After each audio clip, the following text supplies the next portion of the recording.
Get cool stuff for what you were going to do anyway. Drink beer. With Buy Beer, Get Gear from Labatt, you can just snap a photo of your receipt and upload it to the website to rack up points for exclusive merch. Get points for every purchase, whether you're grabbing a pint on draft, a case for a party, or a tall boy at the stadium. Any size, any product, anywhere you buy Labatt. Buy beer, get gear. Sign up now at rewards.labattusa.com. Now, stand back for your own safety. Steve, what's up? Congrats on the win. Thanks, Steve. Where Paulie at? Here we go. I'm checking out. I will respond to you, but I'm done for the week. I'm done.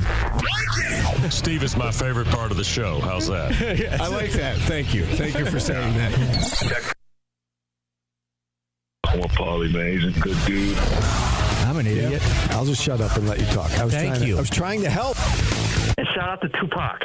3, 2, 1, and This is Orange Nation. Well, hello, Paulie and Steve. With Stephen Fonte and Paulie Sibilia. Check it out.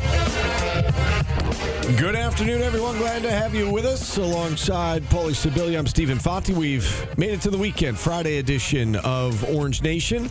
We've got Wes Durham on with us at 12:30, ESPN play-by-play man, and was just on the call for watching Syracuse play. We'll talk football and basketball with Wes. We've got our good friend Aaron Solomon on at 1 o'clock. A lot to get to with Aaron regarding college sports. Plus, we'll mix in your phone calls throughout at 315-437-7644. What's up, Paulie? Good morning, Steve. How are you? Good afternoon. Whatever the As hell of it 1 is. minute, Yeah, you got afternoon now. You're right. I'm wrong. You corrected me. Correct. Good afternoon, Steve. How are you? I'm doing okay. Want me to start the open over? We can go. 3, 2, and 1. Let's start. How'd you sleep last night? How did I sleep last night? I did not sleep enough last night, but it is Friday, so we've got the weekend. Sorry, I missed out on the holiday party yesterday. You missed a great time at the Wildcat. Everybody was so disappointed you weren't there. I bet. Everybody noticed. Where's Steve? Where's Steve? Don't lie to me. I have anxiety over. They do the Secret Santa, but it's where you can steal the gifts. Yeah, right. I've experienced that before. Yeah, it gives me super anxiety, so I don't partake in that. If it was just regular Secret Santa, I would do it. What's the anxiety part? That nobody's going to like the gift you brought? That people that make more money take gifts that people that don't make as much money want, and it gets me super uncomfortable. Really? Okay. Yeah, it's like, I don't like that. Well, you're supposed to, if my understanding with the rules are, everything's supposed to be the same price. Right. But still, it's someone who could afford it taking it from somebody who couldn't afford it. Yeah.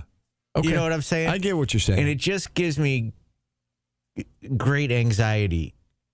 And I try to skip that. And I was a half hour late, but I didn't. I didn't miss it. I see people in the chat wondering why I wasn't there. I just want to set the record straight. Schools were closed yesterday, and I had no one to watch my 5-year-old son. So he was with me. It was a boys' day, and could not make it to. I guess I could have brought him, but I didn't know if that would be frowned upon if I brought a 5-year-old to a holiday party. But that's why I couldn't make it yesterday. But sorry I missed it. I was looking forward to it, but it sounds like you guys had a good time. Yeah, it was great. Good. I'd do it again tomorrow if I could. A lot of they had chicken parm, but you couldn't have eaten it. Yeah, it was all red sauce. It was all red sauce. You would have been in big trouble. Big trouble. You would have just stared at. You had a garlic knot. The garlic knots were awesome. Yeah, they're very good there. Yeah, very good there. All right, so after the whole, he's not signing. Is he flipping? Calvin Russell did in fact sign with Syracuse last night. Took him an extra 24 hours. Who knows what was going on behind the scenes during those 24 hours? But he is coming to Syracuse after all, Paulie. Yeah, I don't know what happened. We can all just pretend in our head like we know what happened. I mean, if you're sensible, you kind of figure out what happened. I think we all have our guesses what happened, but it worked itself out. Yeah. So.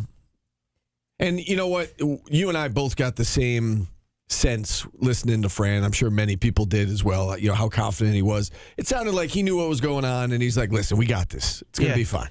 And in today's era, I don't blame a kid if it was, hey, you just lost 70-7 and then lost to a team that couldn't win against a Division I football program. You know what? I gotta think this over. This is a big risk for me. Yeah. This is a bigger risk than I thought it was, and maybe I do need something else. And I don't blame him. Like, yeah, you are the face of the franchise, and the franchise needs a facelift. Yeah.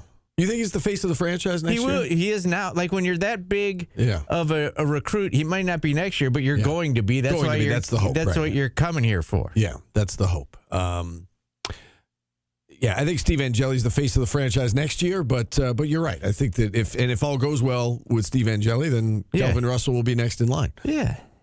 Yeah, and Steve Angeli should be. He's a quarterback, but you are the first true Fran Brown Syracuse superstar, right? That is coming from high school into the program. Yeah, so first superstar, in terms of how highly he's ranked, highest ranked recruit to sign with Syracuse in more than 20 years. It is a big deal, and we've seen other guys verbally commit and then not pan out for whatever reason or not come here or whatever the case may be.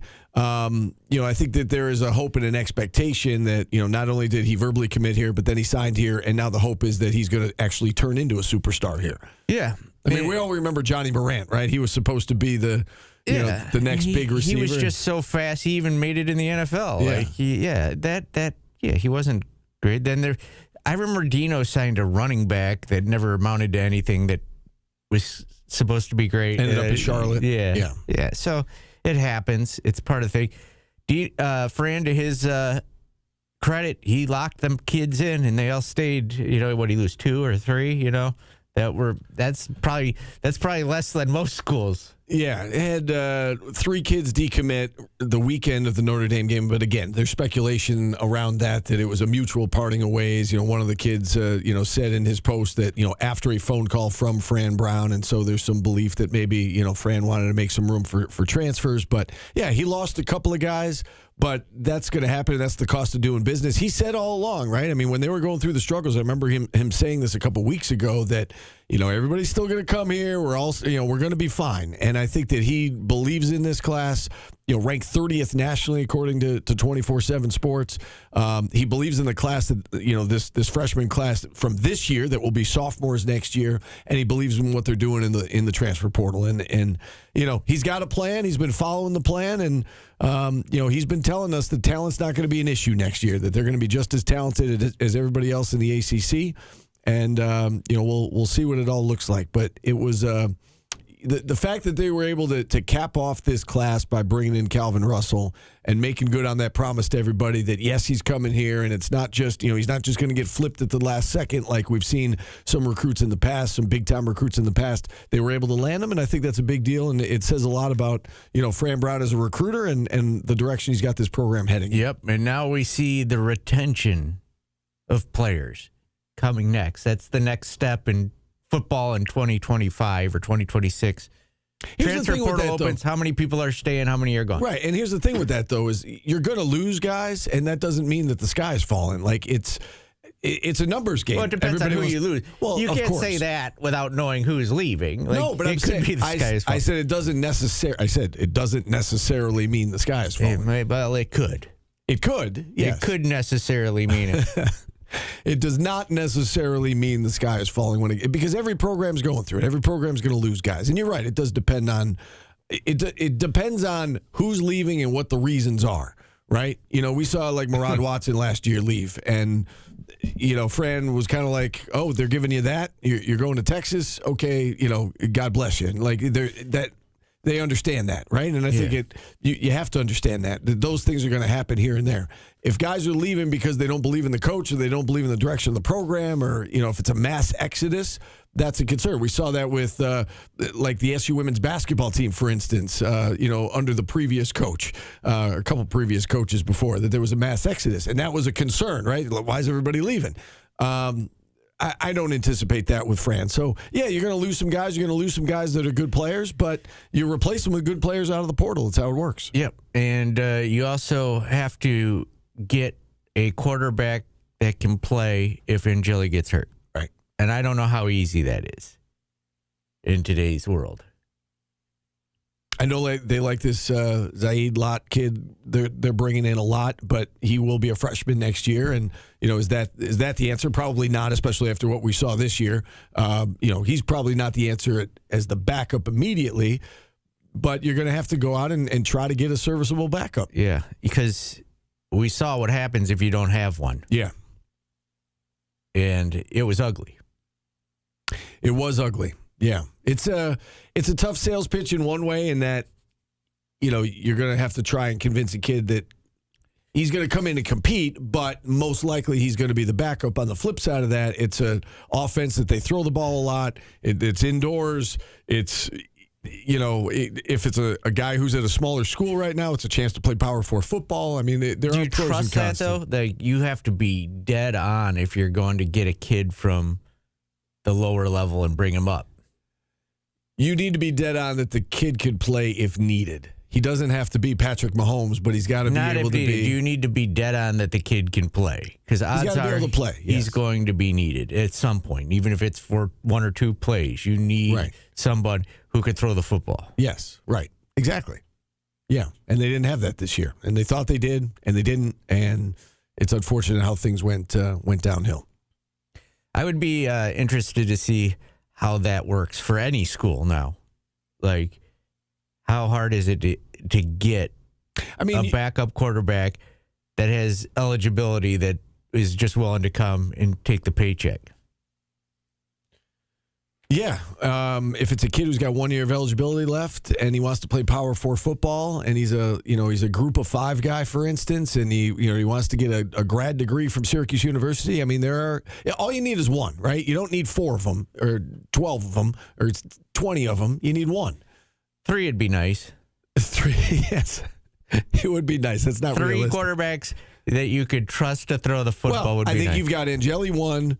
I think you've got Lott as, the guy that you're developing, and maybe hope that he, transitions into something for the future. You need that guy in the middle. You need the number 2 that, a veteran who's played a lot, hopefully, and could come in if Angeli goes out or isn't quite ready when the season starts. Although it sounds like he's going to be ready based on the timeline we've been given. Yeah, 3. Go do it, Fran. But I'm saying he's already got 2, arguably.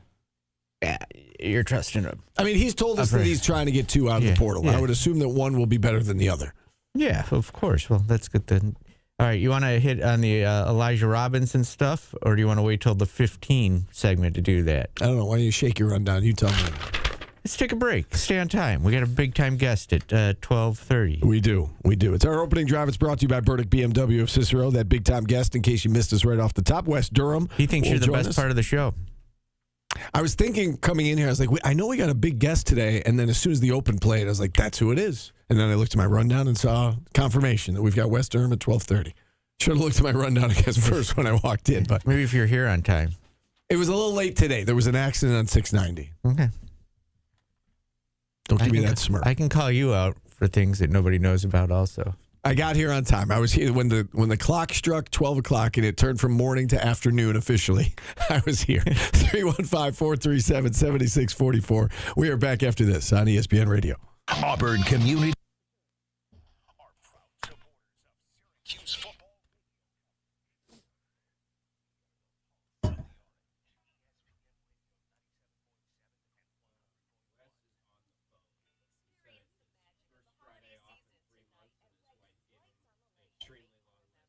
Oh, jeez, wow. I feel bad.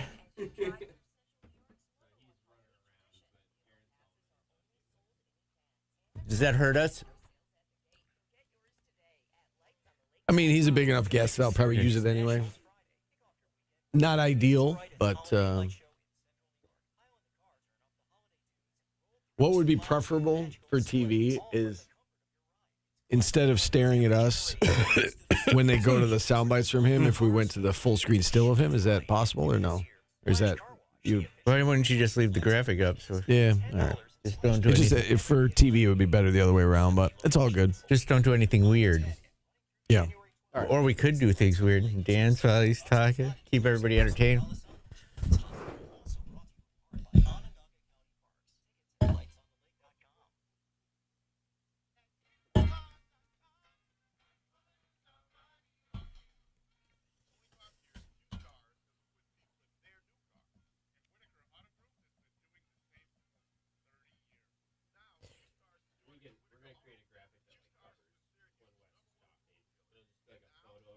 Perfect.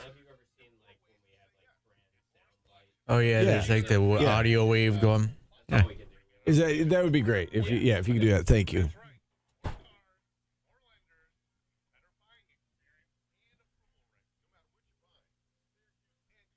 Someone asked if you have a bun on you by any chance, or any carbs on you right now. I did. I ate it on the way here.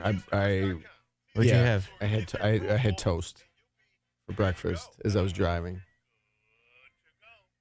Nothing on it, just plain toast.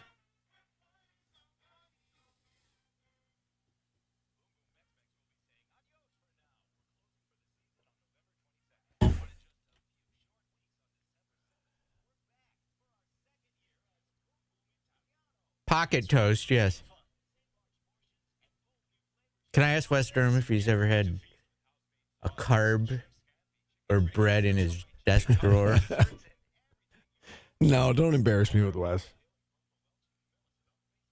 I don't know why that's like. It's not. I don't just have buns in my drawer. Like I have. Like I'm at work a lot. I have food in my drawer, things that I'll eat.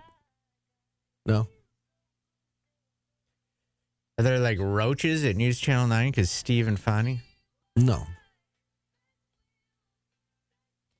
No one made a fool of themselves. It was just lunch, guys. It was lunch. We just went for lunch. What was the food? Pizza, chicken parm, and chicken parm, pasta. Oh, they had pasta. What kind of pasta? Like ziti? Ziti, yeah. It was all red sauce. Meatballs. I like meatballs. Red sauce, garlic knots, cake.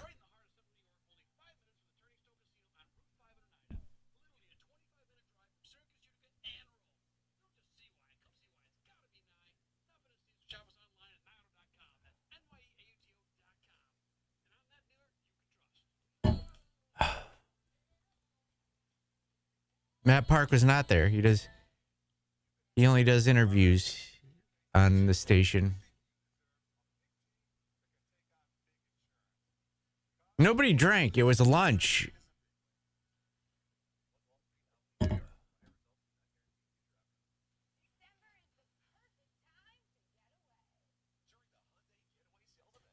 Jordan still works here.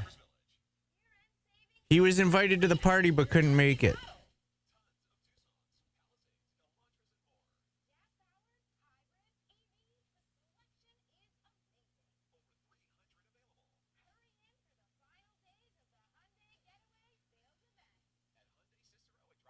You could have had a beer if you wanted. Nobody was stopping you.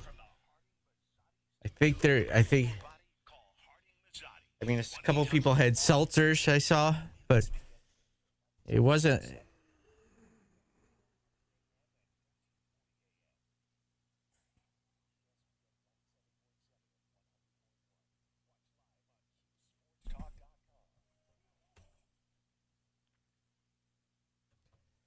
Artist of the day today, Fleetwood Mac, Steve. Landslide. Let's just bring the whole room down. Yeah, right. This is like one of your Slow stories. This whole song. Maybe that's why I like this song. It's a good song. Depressing.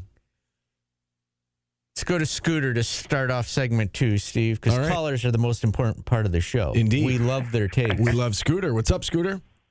Well, I got an early birthday present tonight. Get to see Boise in the championship game and Gonzaga playing Kentucky. So we'll see if that works out pretty good. So sounds like a people want to do fun-filled a evening. Yeah, it is. It'll be a fun-filled, especially the games tonight actually mean something in the playoffs. You got James Madison playing, and of course their coach is going somewhere, and you got Tulane. One of those is going to probably be in the Power Five. But it'd be interesting when Western talks about Duke, because if Duke wins, that's going to mess up the ACC, I think, unless they take Miami. Because I don't think Duke's making it, just the way that things are going. They even have UNLV's playing Boise for their championship. My outside possibility of things really had to work out perfectly, but I think they're actually ranked higher than Duke in the pecking order, which is surprisingly. But hey, Paulie, I got some for your business. You know, you got those little tidbits. Yep. You know, these little stuff. Well, for a heart replace valve, you can actually pick the animals, and one's a calf and one's a pig. But the side effects, if you take the calf, it calf valve, then you feel like tipping cows at midnight. And if you take the pig valve, then you feel like squealing on full moon. So there are actually side effects if you take the animals. All right, well, hopefully I don't need an animal transplant, Scooter. Yeah, well there you go. But Right. So anyway, I'm turning the big 6'7" tomorrow, and my birthday pick, which I used to do for you guys, I'm taking BYU over 17.5 points in their championship game. All right. There's Scooter's tip. Happy 6'7". Happy birthday, Yeah. Scooter. Thanks, guys. He's turned 67, Steve. Yeah. I bet you he doesn't even know what that means because I don't know what that means. 6'7". What does that mean? It doesn't mean anything, supposedly. But everybody's doing it. Happy 6'7", bro. Yeah. What a way to celebrate. Boise football, Boise State football, and Gonzaga I have basketball. no idea what he was talking about that whole call. Thank you. Elijah Robinson, you brought him up before the break. Correct. He is in the news. You know how I said that the callers were the most important? That was just proven completely wrong. Wow. All right. Yeah, Elijah Robinson. Rumor has it Lane Kiffin trying to poach him. Poach the coach, as we call it. That's a segment. Sounds like a segment, yes. Poach the coach. Are you worried? Am I worried? Worried why? Worried how? That you would lose a good recruiter and like their friendship, like they're friends. Yeah. So I think that would play into it a little more. Would it make you think that maybe what we saw at the end of the year is a little more difficult to fix than we expected? Or would you think, well, I got demoted, that I'm going to go back to the SEC. That'll show them. Do I think if he leaves, that means that it's a bigger problem than we thought? Yeah. No, I don't. Why? Because he got demoted, and it would be a chance to go back to the SEC. Now, obviously, I know that he's very close friends with Fran, but that couldn't play into Fran's decision, and I'm not sure that could play into Elijah's decision either, right? So if they're paying him more money, because we would assume LSU's got more money than SU, right? Yeah. So if they're paying him more money, and what? So you don't think the product on the field would play into it at all? That what we just saw could it's a 2-year build at Syracuse, whereas LSU we could fix overnight. And at LSU, I mean, the expectation is going to be they're going to be competing for national championships. It may be on the list. I don't know if it's at the top of the list. But, if he decides to leave, I don't know if that would be the number one reason. Everybody's got their own reasons, but it's more money, more prestige, going back to the SEC. He would be leaving a place where, again, he just got demoted. That can't be a comfortable thing, and it would be kind of a fresh start for him. Hey, down here says, good recruiter, but what we saw this year, would it be a big loss? I don't know. The talent probably wasn't great, but yeah, he got demoted for that. But we also saw the offense was brutal. Yeah. And nobody's complaining about that. The offense was good when you had the Quinn Allen, Rondé Gadsden, Kyle McCord. Yeah, right. So Trevor Pena. Yeah. So, the offense was bad. But the offense was good when you had Steve Angeli. Against Colgate, and Clemson, UConn. Tennessee for 3 quarters. First quarter wasn't good, but, that was the first quarter of the season. But for 3 quarters, the offense was really good against Tennessee. All right. 4 quarters against Clemson. You are state-run media. No, I'm not. But to say that it wasn't even great against UConn. It was great for the fourth quarter and overtime against you. It was, listen, were there growing pains early on? Yeah. Don't tell me I'm state-run media. The offense was good until he got hurt. It wasn't good against UConn. No, but it was very good against Tennessee for 3 quarters, very good against Clemson for 3 quarters. And all the receivers that were making the catches, just, I don't know. The running game completely went away. The receiving game went away. The quarterback game went away just with one loss of a player. And that's Jeff Nixon's fault. No, I'm not saying that, but everybody's acting like it's Elijah Robinson's fault when he might not have had the dudes either. Right. Is it possible that on the offensive side with Jeff Nixon, what worked with Kyle McCord, what worked with Steve Angeli, that you just can't make it work with Ricky Collins and everybody else they had on? But shouldn't you make it work? Luke Carney, somehow? Joe Filardi. Shouldn't the product have looked better than that by the end of the year? Instead of getting worse? I mean, they did not have a quarterback. Like, we found that out as the season went along. Yeah, I know, but like, I guess I'm weird. It's you got to get better. I know what you're saying. You've got to improve something. I know what you're saying, but their schedule was such that, you say they got to get better as the season progresses. They ended the BC game aside. They ended. No, you can't put No. the BC game aside. I am, because they didn't play Ricky Collins, right? So you're playing against Notre Dame, you're playing against Miami, you're playing against Duke and SMU, and BC. Filardi played against Notre Dame. No, I know. You can't put the BC game aside. Okay. I guess my point is, by then it was like everybody threw up their hands. It was all the young guys. You can't ever do that. Like, I don't get that. Like, that's on. not okay. Hang on. When I say put the BC game aside, they had waved the white flag in that it was a complete youth movement by the last two games, right?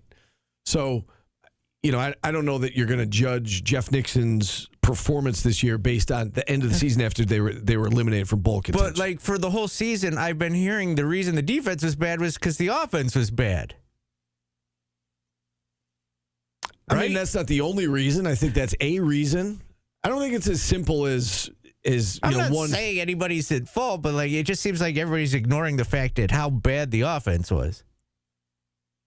But you saw that it was really good last year, and you saw it was really good for 4 years. Regardless of what you want to say about, well, they didn't play great against UConn. They did for the fourth quarter and overtime. They played great against Clemson. They played great for 3 quarters of offense against Tennessee. The numbers were such, and the productivity was such, and the scoring was such that it was a good offense for the first 4 games.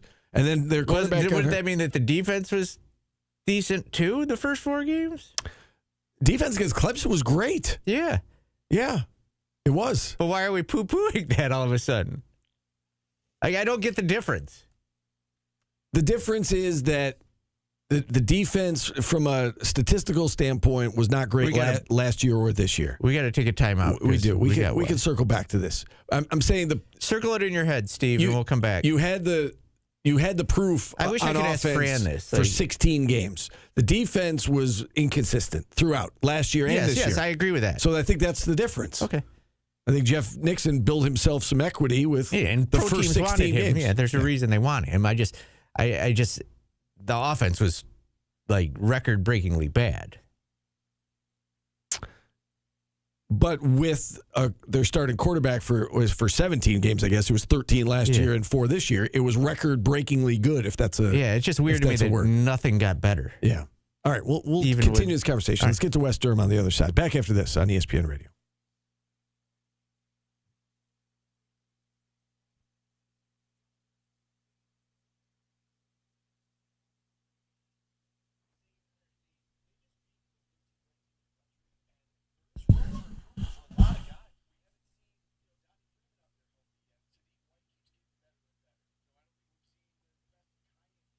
Steve, you do suckle at the teat of Syracuse University. Yeah, that's not true. I just say what I think, and if you don't agree with me, that's fine. But to say that the offense wasn't good, I don't know if it was. Like, you don't know if it was. They were leading the country in passing yards. Yeah, against Colgate, you've got Colgate. Tennessee and Clemson were in there too. It wasn't like they played McNeese State. I think you Richmond. guys. I think you're acting like it was a done deal that this season was. I think you got to see Angeli for more than 4 games, and they did some fluky shit against Clemson. They did an onside kick. Yeah, come on, let's go. And they got a field goal on that drive. Let's be realistic.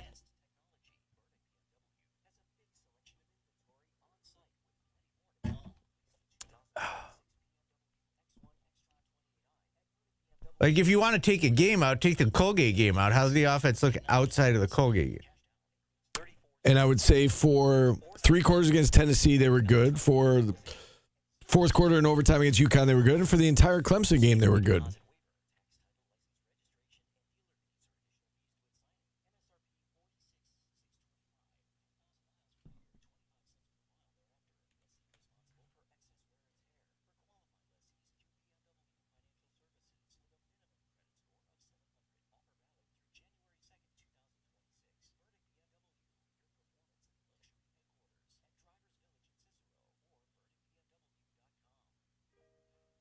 threw for 278. They had 155 rushing yards against Clemson. How did they do that? Like, is it because of the passing game only that they?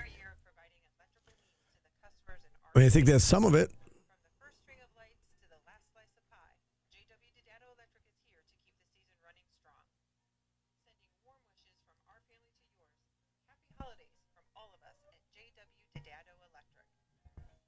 He threw for 416 yards against UConn. He threw for 301 against. It's against UConn, though. I'm just saying. You said it didn't look good against UConn. Like, I know it was a struggle. They had some turnovers in that game too, if you remember. 301 yards and 400 yards against Colgate. So 700 of his passing yards came against Colgate and UConn. Okay. Don't okay me. That's because a fact. I understand. That is a fact. He threw for 274 against Tennessee. Okay. He 245 in 3 quarters, not even 3 full quarters against Clemson. He was going to go over 300 yards against Clemson on the road. So, right. I mean, you could say like, oh, Colgate, they were gaudy numbers. He had gaudy numbers across the board. I don't know if they were gaudy. I think they were normal numbers. Okay.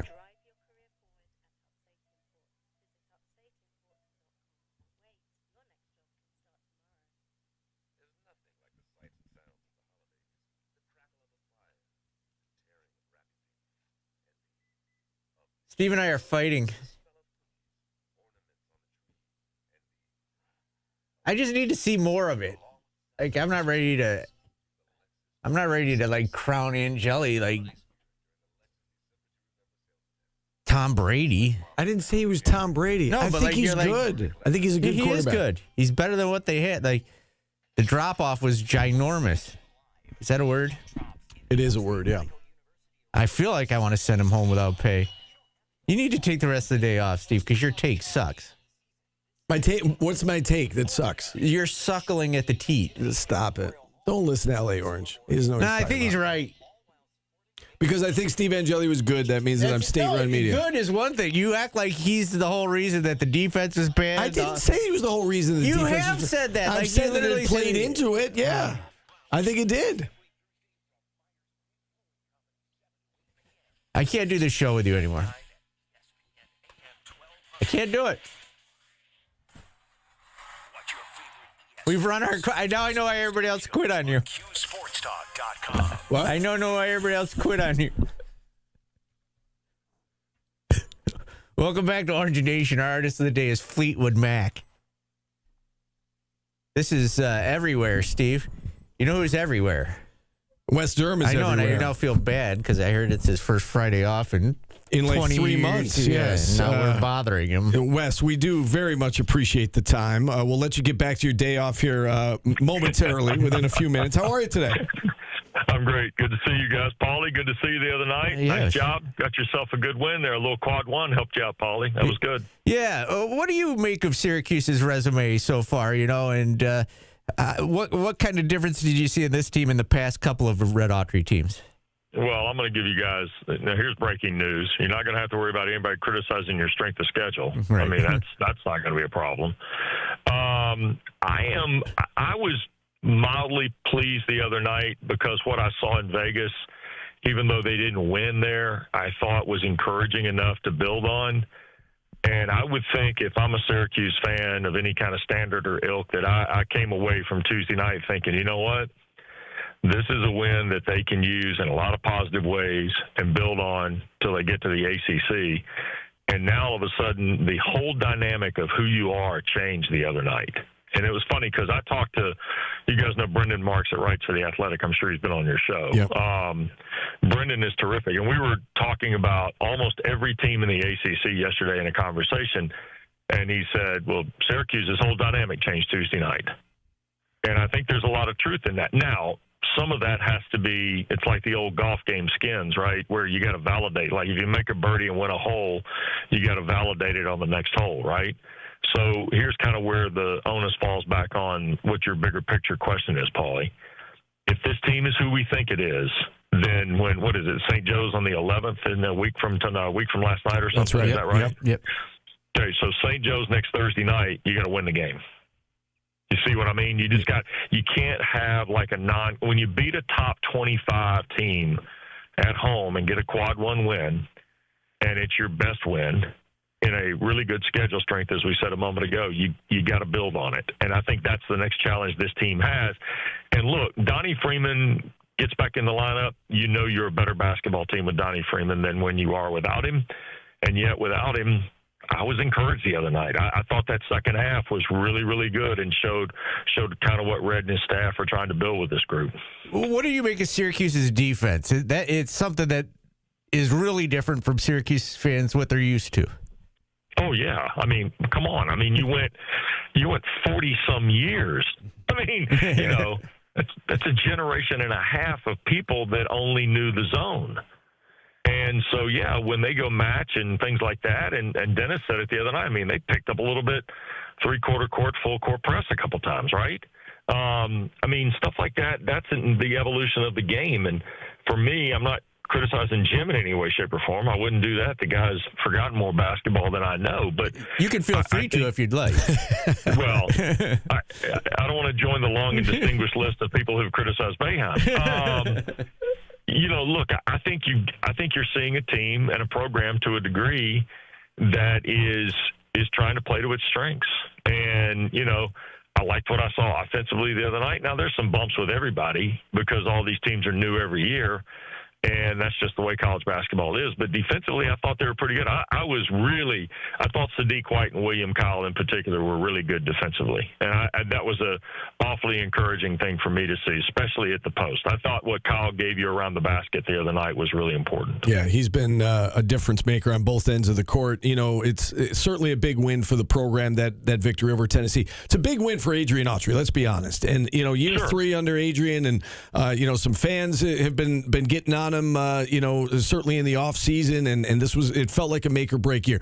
But my question to you about Red is, have you noticed any difference in him and his coaching style from years 1 and 2 to what we're seeing in year 3? Or is it a case of it was kind of there all along and he's got a lot more talent to work with this year? Well, first of all, he'd never been a head coach before, right, Steve? Right. That's Correct. number one. So, it's funny, I just had this conversation with John Shire in October in a piece that's going to air, I think, sometime in January or February, in one of our conversations things we're doing for ACC Network. I look at those guys that move that chair over, and nobody really understands that transition until you go through it. So there are a lot of things that have to, number one, you become the CEO. You're no longer like the vice president of development or the vice president of finance or whatever. You're now the guy that runs the company. And so you have to do a lot of things. One, you have to learn to be a good delegator. You have to be a listener. You have to find consensus and discussion. And more importantly, you have to find your own voice as a head coach. Because his voice as an assistant to Jim Boeheim was different than his voice as an assistant to Seth Greenberg, and now certainly as the head coach. And the other night, we came out of our pre-game meeting with him, Dennis and I thought to myself, you know what, Steve, it's interesting you're asking the question, because I told Dennis, I said, for the first time, it felt like he'd kind of had his voice about who his team was. Yeah. And that was the thing that really impressed me. And I like the guy a ton. I know a lot of people like Red, and he's, you know, one of the great players in program history, and, you know, a leader and things like that. But I was really proud and happy for him to watch his team play the other night, and was hopeful that they'd have a good game, and they did. You know, you mentioned the people moving over a chair. It's not just moving over a chair. The guys that did it in the ACC are replacing, you know, Coach K, Roy Williams, and Jim Boeheim. Yeah, and look at those three guys in that they all played at those schools for those coaches. Right. I mean, you start thinking about that now. Load that up in the gun to go with everything else. I mean, you want to keep everybody. We got to have somebody played here, because nobody understands the place like people that played here. And, you know, Hubert Davis probably was not the first name on a lot of lists. John Shire may not have been the first name on the list for Kay. And, you know, Red may have not been the first list for Jim. But that's the way it worked out at those places. And to a degree, I don't disagree with the hires that each AD made, because you have to understand the fabric of the program. And in Hubert's case, he is incredibly deliberate about Carolina people being in the Carolina basketball program. And Hubert had to overcome the fact that some of these guys are not necessarily playing for the name on the front of the jersey. You know, I mean, college basketball has kind of become, you know, very centralized in some respects to dollars and cents, right, guys? And, you know, so Hubert had to understand, and he and I talked about it in the piece that ran, you know, right before the season started. You know, I got to know who you are. And he said, that's my challenge. I got to get over the fact that, you know, this is a different time and space, but you can still have some old school values. I think Red had a lot of those. I think John Shire has a lot of those. And it's going to be fun to watch these teams. Now, you know where Duke is, you know where Carolina is, and I think we're going to find out where Syracuse is. I mean, I'll be back up there New Year's Eve for the Clemson game, and I'm kind of excited to see the game because I thought Clemson showed themselves pretty well the other night, and they lost to Alabama and Tuscaloosa. So, you know, we're on a pretty good setup for the first weekend of the conference for sure with those two. Yeah, and we saw the SEC Challenge go pretty well for the ACC, right? Last year they were 2-14. Yeah, right. We're playing ball. Yeah. You know, the first day went great. They still finish up, you know, winning 7, losing 9 to the SEC. That's a good sign, you know, heading into conference play and you know, as we creep closer to March. What do you make of the ACC, I guess, as a whole? It seems like it's a little stronger this year than it's been. And, you know, what do you think the potential is in terms of, you know, I know it's early with bids and whatnot, but do you think that the committee will take this into account, the strong non-conference, and potentially give the conference some more bids come March? Yeah, I think they have to. I think the critical piece is that you came through this November part where really nobody pays attention to college basketball on the whole. Let's be honest, right? They're, you know, encompassed with college football. They're encompassed with the NFL and things like that.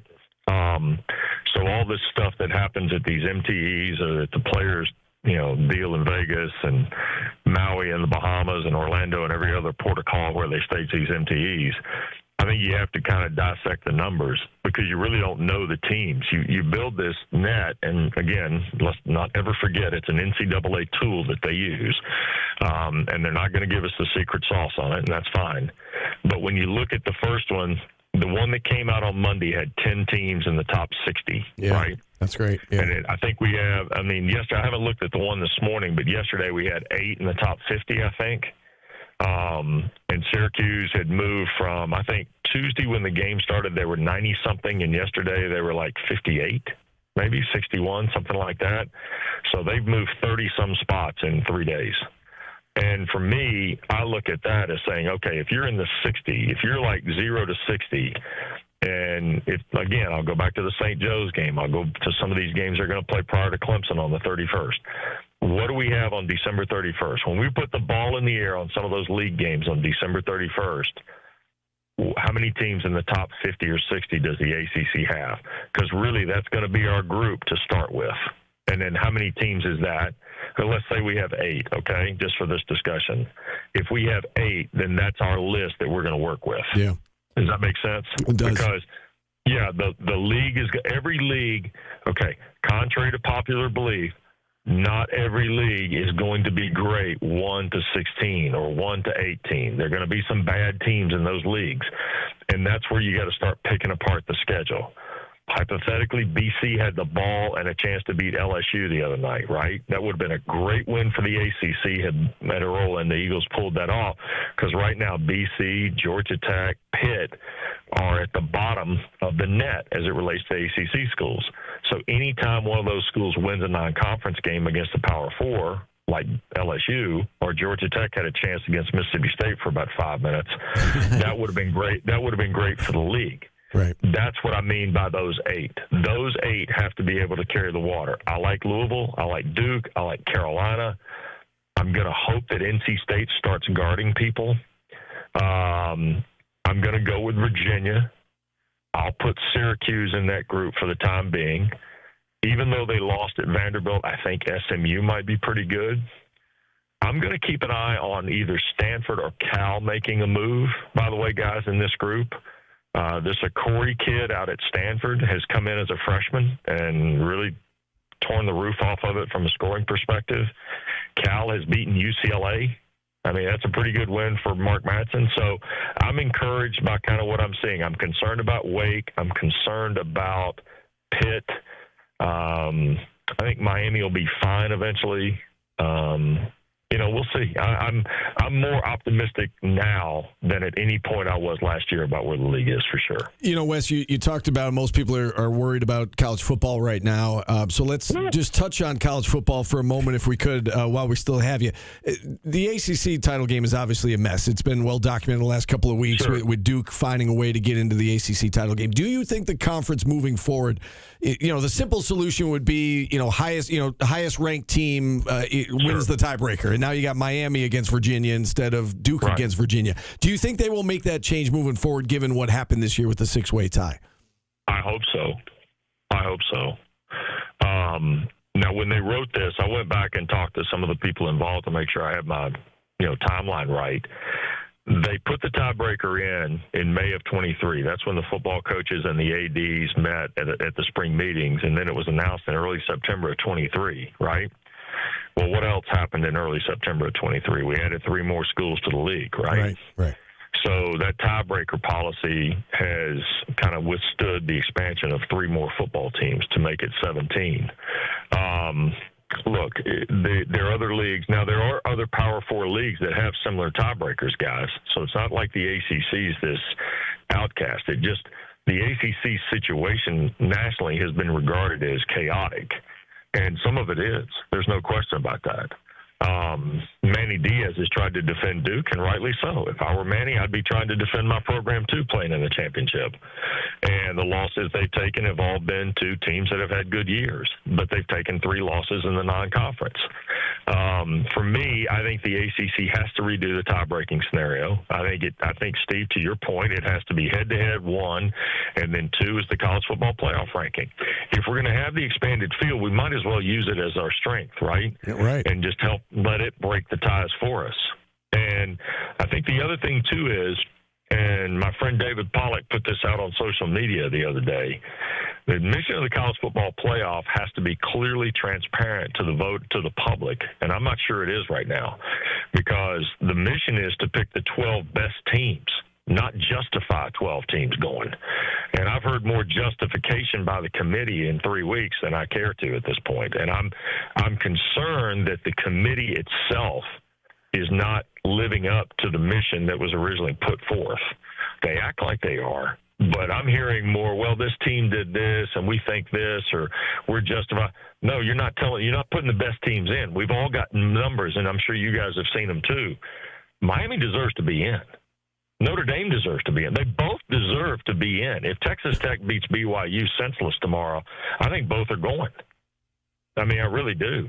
And, if Alabama loses to Georgia, hey, Alabama, I'm sorry. I think we pulled this event off without you last year, and we're getting ready to do it again. Just because you're by God Alabama doesn't mean you have the carte blanche birthright to go every year. I'm sorry. It just doesn't work that way. I mean, we played it without Notre Dame for several years. I think we can play it without Alabama. So, and they don't want to hear that. And the SEC wants to be the king of they want to be the king of the hill every year, and I understand that. But in certain cases, you're not going to get everything you want in the way this works out. And I think the ACC deserves a spot at the table, whether it's Miami or Virginia or both tomorrow afternoon or Sunday when they name them at noon, I guess. What happens if they don't get that spot at the table, Wes? Paulie, I don't know. It's going to be a long recovery, and it's going to take some national rehabilitation by the ACC. And the league is going to have to do it. It's not going to have to be. I mean, the coaches are already aware. I would tell everybody to look at David Hale's article today on ESPN.com. It's a really, really thoughtful process, and I think it's been retweeted by several people too. But it's a really, really thoughtful article on and incredibly well reported on his part from athletic directors and former coaches and people about where the ACC is with football, the funding in the sport across the board, and now if this happens, what does it mean? And it's not good. It's not good at all. And a lot of people are going to be brought to the forefront on why this happened. And, there'll be some ramifications to it, I'm sure. I'll be as interested as anybody else to see what they are. Wes, real quick, I just want to get your thoughts on Fran Brown and the Orange as we wrap things up here. This season went south in a hurry after Steve Angeli got hurt. How much of it do you pin on that injury? How much of it was other stuff in your mind? I had them twice. Obviously, the Duke game at home and then on the road at SMU. I understand the dynamics of the Angeli injury, Steve, but it can't be all that. Right. What happened there can't be just Steve Angeli going down with an injury. And I don't. And let me be the first to say, and Paulie, you've heard me say this before. I don't know who is good in recruiting or not. I've never followed recruiting because I got a piece of advice a long time ago that if somebody finds out you follow recruiting, they'll bug you about it 300 days a year. So whether they had a good recruiting class or not, I'll leave that up to like Tom Luganbill and Craig Harvard and people like that. For me, I feel like Fran's team was close. I think they had plenty of offensive talent. I think they had defensive talent. Why they didn't connect, they know better than anybody else. Some of it may have been injury. Certainly Angeli's was the highest profile of those, but they had too much talent to have that kind of record at the end. And certainly at the end of the year to have the kind of loss they had last Saturday. I thought that game was going to be close, and to see what the number was at the end, to be honest with you, I was pretty shocked at the final score against BC. Yeah, we all were, no doubt about it. All right, Wes, I know from what I understand you got a long honey-do list waiting for you, so thank you for your time, but go have at it. Get your stuff done.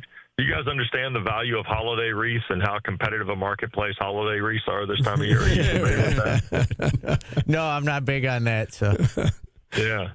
I'll see you down the road. See you guys New Year's Eve. All right, Wes. Thanks so much. Take care. Happy holidays. Happy holidays to you. All right, Wes Durham. You guys too. All right, thank you, Wes Durham, joining us here on the show. And with he that, just bodied you, Steve. I mean, listen. Bodied. No, I don't know about that. I mean, I said it's not the only thing, obviously. We know that, but it's owned. It was a big deal. Owned, whatever the kids are saying now. 6'7". Yeah. I wanted to get his thoughts on it. I trust his opinion. Not mine, apparently. That was rude. I can't do this anymore. I trust his opinion. That was a sweet bird. I would love to know. He said there's other things, and I think we all would agree that there's other things. I would love to know what those other things are. Like what? Yes. Like what happened this year? I'm glad your eyes you're open that there are other things. I said all along you there were other defiantly things. against that. I think that there's no doubt that the defense was affected by the. You remember offense. that dunk we'll stand by when that. Dr. J just took the ball back? You're funny. Dunk done. That was not that. That was not that. But that's owned. Yeah. All right. On your head. In the face. We'll check in on the market next. Then we've got Aaron Solomon coming your way at 1 o'clock as we kick off hour number 2 here in about 10 minutes. Back after this on ESPN Radio. You got bottom.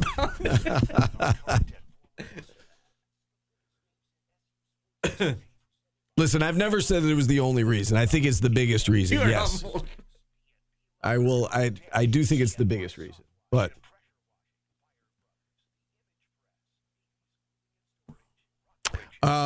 will you fight Wes? I love Wes. I trust his opinion. No, not at all. Do we? We're going to do the market here. Do we want to just go into Aaron, or do you want to take another break? Take a break. Okay. Steve has a new daddy. That's hysterical. It's so funny.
You don't take quite the joy in being wrong with a host as you do when I am. I don't take it as being wrong. Like, do I think? I never said it was the only reason. I think it's the biggest reason. Yes, I do.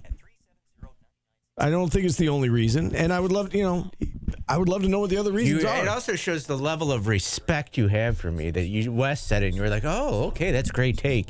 But what I say, you're like, I didn't say it was a great take. I agree with him that it's not the only reason. I would love to know what the other reasons are.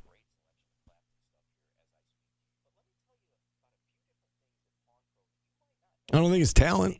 I don't think he said he didn't think it was talent either.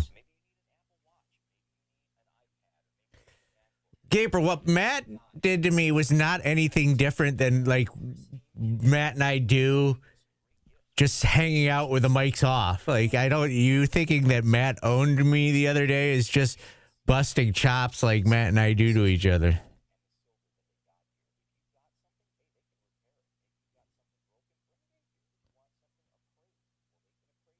He did not.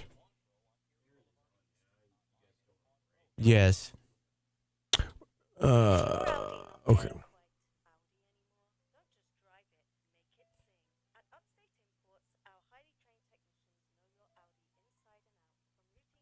Yeah, it's fine. Sometimes you win a ball busting event, and sometimes you lose. So that's the way. Isn't that part of being a dude? Like, if you don't get that.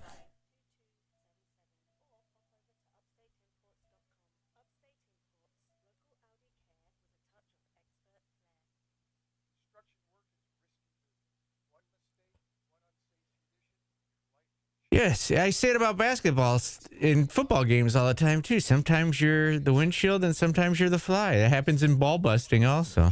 Okay, that's great. I'm still here smiling, aren't I? I hung out with Matt last night. We were, laughing it up. It happens.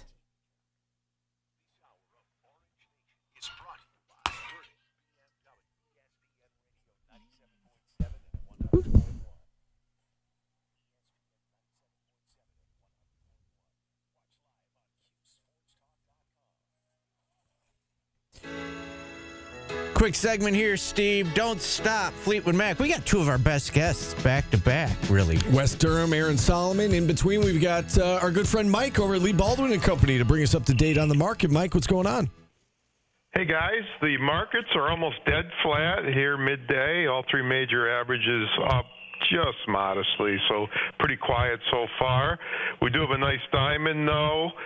Victoria's Secret, I know you guys have heard of it, is trading up $5 or 12% to $46.50. They had better than expected earnings and a good outlook for 2026, they announced this morning. And our dog, we're going to go with Netflix. Netflix has been under a little pressure the last month or so.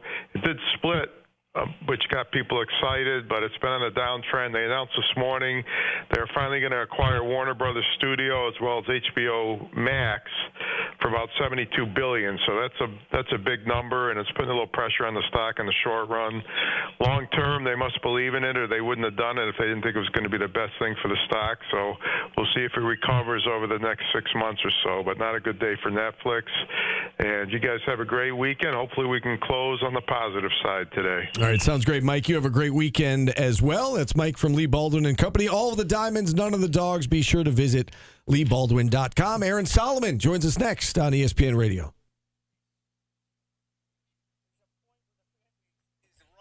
I love Gaper. You're such a hypocrite. Absolutely taking the belt gracefully. Yeah, I do. I always do.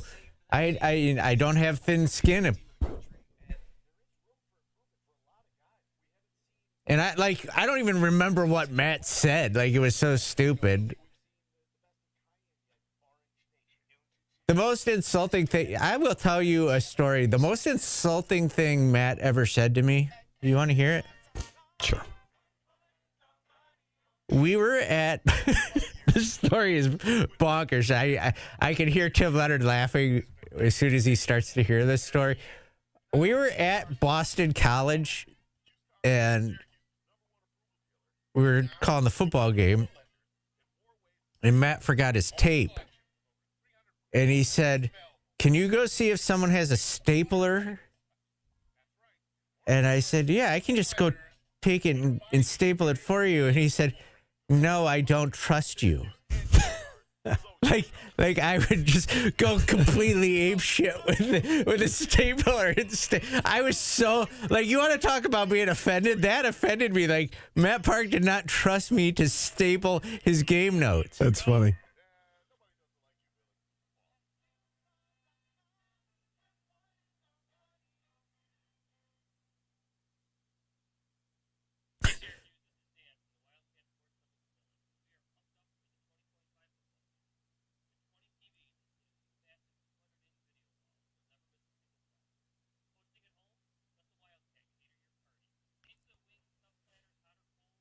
Digging my hole deeper. I've been at my job for 26 years. I'm not digging my hole deeper. When we have Aaron Solomon on, we usually let him pick his bump back. Did we do that? No. Okay. This is our show.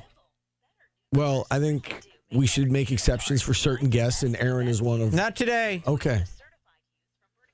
This is my world. We can't hear Aaron, but if Aaron wants to talk to those out at the Mega Desk... We've got a minute and a half. So we can find his song. Aaron, if there's something you really want to hear, tell our guys, and they'll hopefully tell us. What does that? Go get Matt State. Like, and if it's from Fleetwood Mac, even better, because Fleetwood Mac is our artist of the day. Would you not do that for your coworker if they needed help with something? Like if someone needed a paper stapled at your office and your other guy was busy doing something on air, you wouldn't go do it for him? You sound like a horrible, horrible coworker.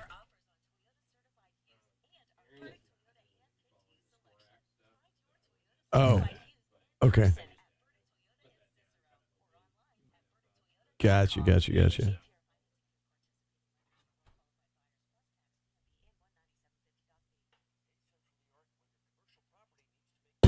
You sound like a shitty human, Gaper.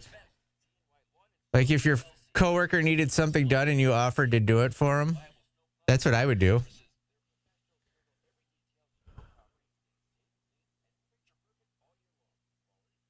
Steve is insubordinate.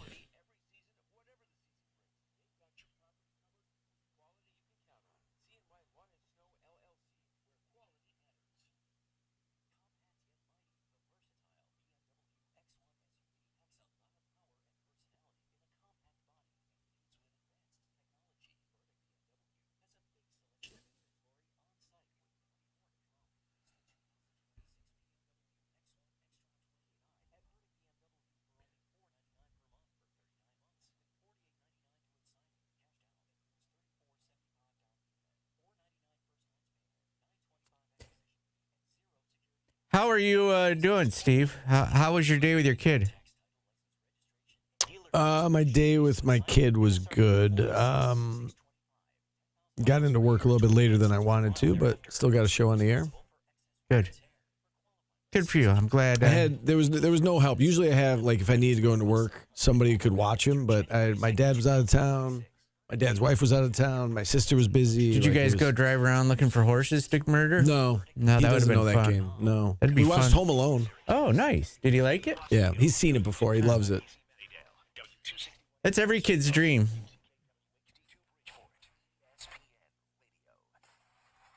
Watch your favorite ESPN Syracuse sports talk shows on QSportsTalk.com. You know what? We can get away with this song for Aaron. He likes to get a song that fits the topic. Yeah. You know who's full of little lies? College sports? Yes, and Lane Kiffin. Lane Kiffin, yes. So this is appropriate. He just whispers in every team's ears little lies, and everybody buys in. So pleased to be joined by Aaron Solomon. Again, hard-hitting guests today, Wes Durham and now Aaron Solomon as we drive into our second hour. It's brought to you by Burdick BMW of Cicero. Aaron, I'm sorry we didn't give you a custom bump back. I tried, but my partner said, you know what, it's got to be Fleetwood Mac, so I hope that was okay for you. Well, it's not Henry Rollins that I asked for, but it's good enough. All right. I didn't know about Henry Rollins. Next time. Hopefully there will be a next time. Paulie brings up Lane Kiffin. Contract's out today, $13 million per year over 7 years. Brian Kelly, I believe, was making just over $10 million per year. The buyout is 80% of his annual salary if he's fired without cause. Your thoughts on how this whole thing played out? And from what I understand, you think that there's a part of this story that we're all kind of collectively missing. Well, yeah, but before we get into the weeds, we got to say this. Something that hasn't been said enough over the past week is that Lane Kiffin seems to be a truly abysmal human being. And here's why I got to say this. I can say this because I don't work for ESPN. Here's the thing. The great college football coaches in history saw their role as helping shape the character of young men. From everything that we've learned about Lane Kiffin over the past, let's say, 9 days, he just seems to me like someone that no young football player should ever emulate. So I just need to get that little statement out of the way because I think it's going to help shed light on the rest of the stuff. So, okay, you bring in, by the way, I've been watching this probably closer than any legal analyst in the country. I've been watching this like season 1 of Love is Blind Sweden. So here's the most important part of the contract to me. The numbers are big numbers, there's no doubt. But it's not the $95 million contract that gets me. One of the reasons he got lured to LSU is because they're committing to him a full $25 million a year in quote unquote NIL roster-related investments. So first of all, LOL. Secondly, from all of our conversations about NIL from day one, this is going to absolutely kill the whole thing. If we thought we had the wild, wild west before, the fact that Lane Kiffin can go out and buy the exact same team he wants every year, he can buy a new team with $25 million of NIL money, and he's going to start this in January with Ole Miss players, is remarkable and something that we haven't seen to this depth and scope before. This was the next step, though, right? I mean, like, I feel like you, of all people, you've been kind of ahead of the curve on this. You were probably anticipating that something like this was coming up down the pike, correct? Yeah, but okay, so I don't want to give myself too much credit. I was anticipating that the wild, wild west would get wilder and wilder, but the fact that you're saying to a coach that you've got $25 million in unrestricted spend. Can we remember for a second why we do NIL? Because we thought that it was horrible in the old days that under the table, Billy Bob from Billy Bob's Ram and Chevrolet would say to a kid, you know what, come play it at State and we're going to get your mama a truck. That's not worse. Like, I don't understand. That was so much better than what's going on now. I think Billy Bob giving away a truck is 100 times better than Lane Kiffin being able to spend $25 million a year poaching players from every other school in the country.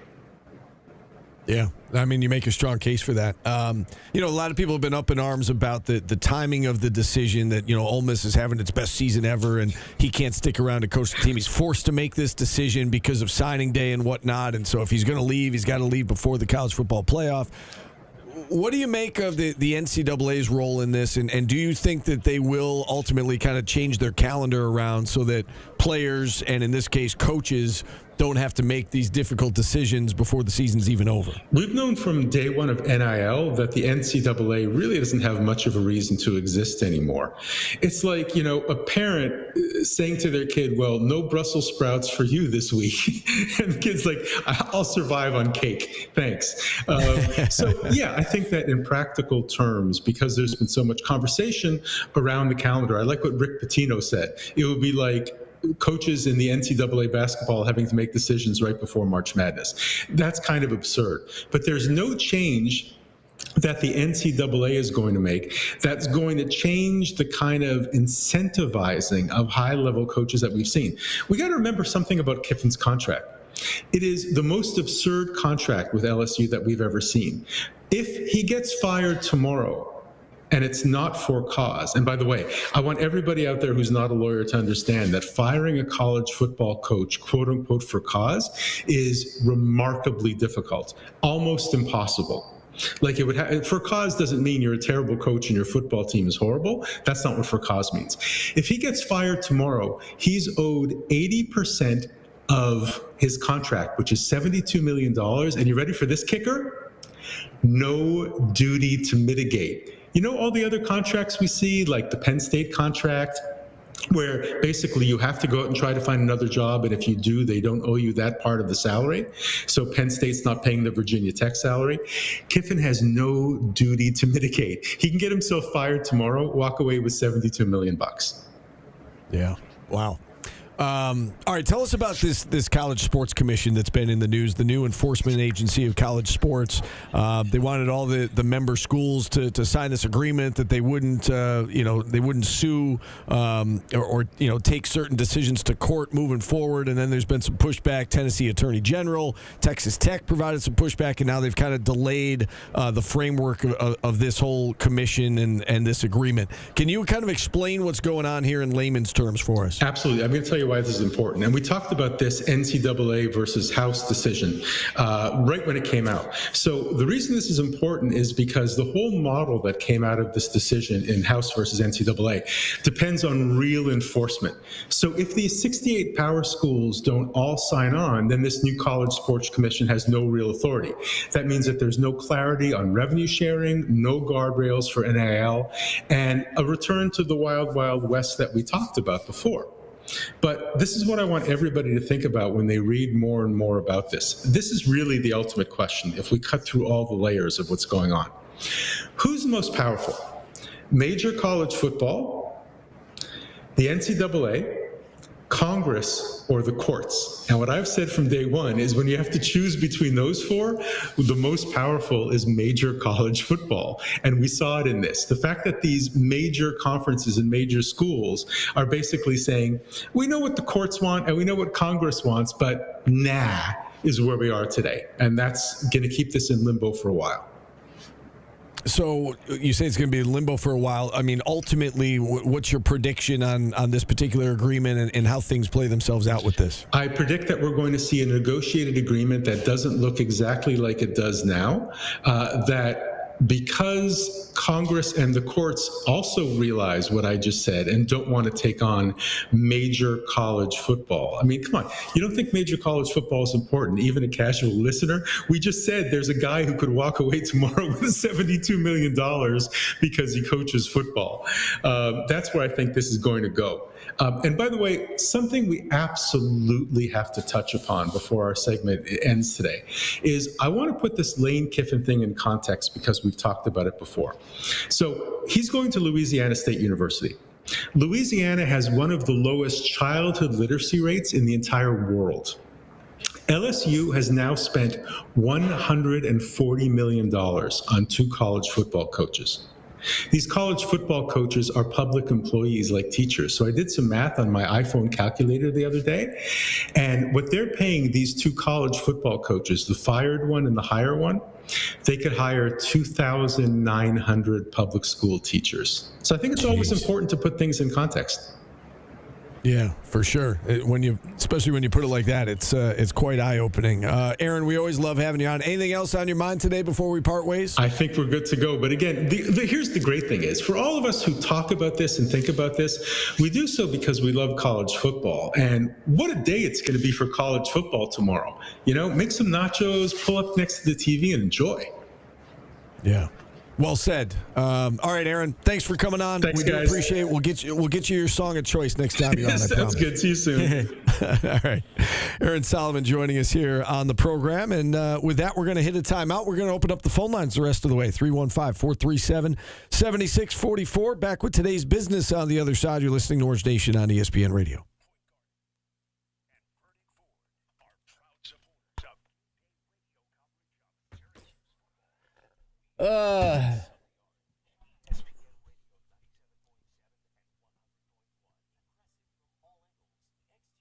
What's your favorite Christmas carol, Steve? Or song? I do like The Grinch. That's not really a Christmas carol. No, a Christmas song. That's fine. I like Christmas rapping by the waitresses. I like the Christmas in Hollis by Run DMC. It's a good song. I don't like the Christmas shoes song. That depresses me. I like Frosty. Your Christmas Carol choices are like your food choices, like a kid would eat. Like Frosty and the Grinch, and you don't have like a Silent Night or anything. Oh yeah, the 12 Pains of Christmas. Oh, that's hysterical, that song. My dad is that guy. Like the angry guy. You're so smart, you ring up the lights. That's my dad. That's a good call, Matt. I enjoy Feliz Navidad. How about you, Steve? Yeah. Dominic the Donkey? We've got our own Dominic the Jackass in the chat every day.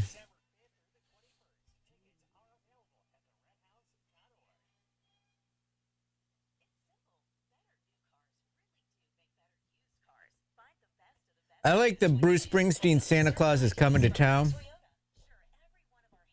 Hall & Oates is rocking around the Christmas tree. I don't actually hate All I Want for Christmas Is You, and I don't hate Wham. I kind of like the Wham song.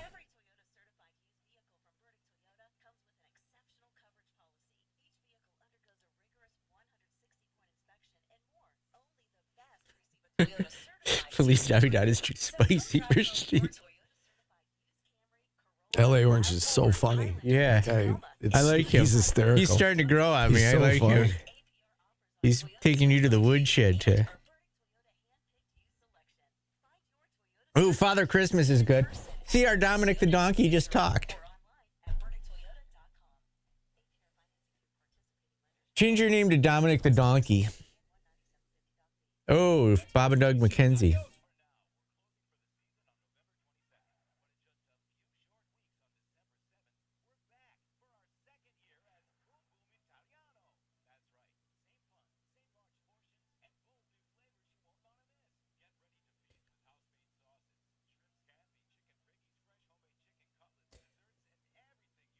Do you ever see, I saw Daddy kissing Santa Claus or Mommy kissing Santa? Whoa, that is Daddy, not the song. Daddy kissing Santa Claus is a whole other world.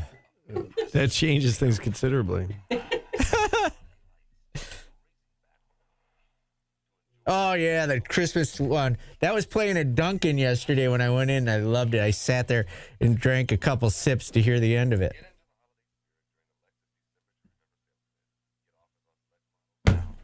Oh, Grandma got run. I hate Grandma got run over by a reindeer. Why? It's just annoying.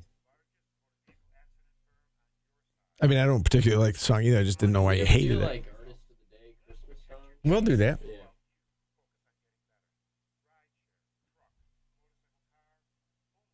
Oh, Chris.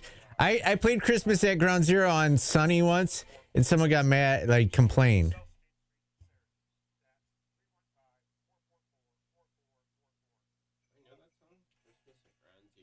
It's Weird Al. It's just him talking about the end of the nukes are on their way, and it's Christmas Day. It's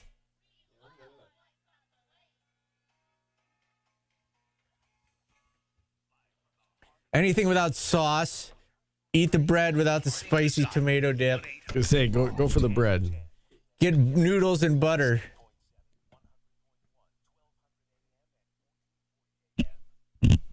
Get a steak.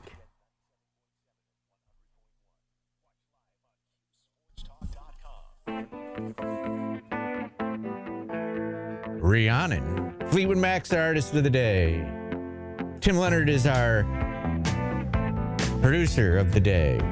Steve is our angry old man of the day. You are angry today. No, I'm not. Yeah, he's super mad. I'm good. Super bitter today for Our some dynamic's been off the last week or so. Has it? Yeah. Was it ever? Oh, sorry. Has your mic ever been on? Was your dynamic ever on though? Is the question. So. Yeah, we were in a groove for a while, but we're not. It's because we're not right now. We're not jiving. I'm going to blame this on you. It's because you've come in and just fired missiles and scuds at me before the show has started for 2 weeks. It started with the Steelers loss to the Bills. That's what happened, I think, Tim. I didn't know Paulie cared this much about the Steelers. That really bothered you. It did. It set him off. It's because of that outcome. It wasn't just because it was against the Bills. That was the most embarrassing Steelers performance I think I've seen since the mid '80s. Like it was that bad. Like I always say, Steelers are going to Steeler. Yeah. They're not Steeler anymore. No. Yeah, you've started to transition more to the social media fan base that's like fire the coach. Now you want Tomlin fired. Yeah. You're putting all the blame on the coordinators. You've become very angry. But that's okay. Yeah, no, like I was angry going into the Tennessee game too. Like I wanted Syracuse, I want Syracuse basketball to win important games, and they hadn't. And I was getting to the point where I was getting fed up as a fan. And they won Tennessee, and now I'll probably be state-run media for the next 4 months. So we'll be good.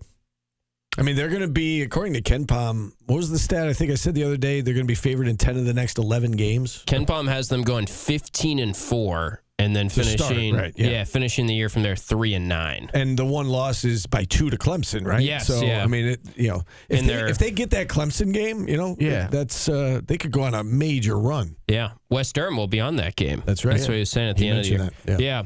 So they could start 6-0 in ACC play. They're projected to lose to Clemson by 2 and start 5-1 in ACC play, according to Ken Pom. Let me ask you, this is a good question for all of us. Like, isn't there a breaking point for every fan?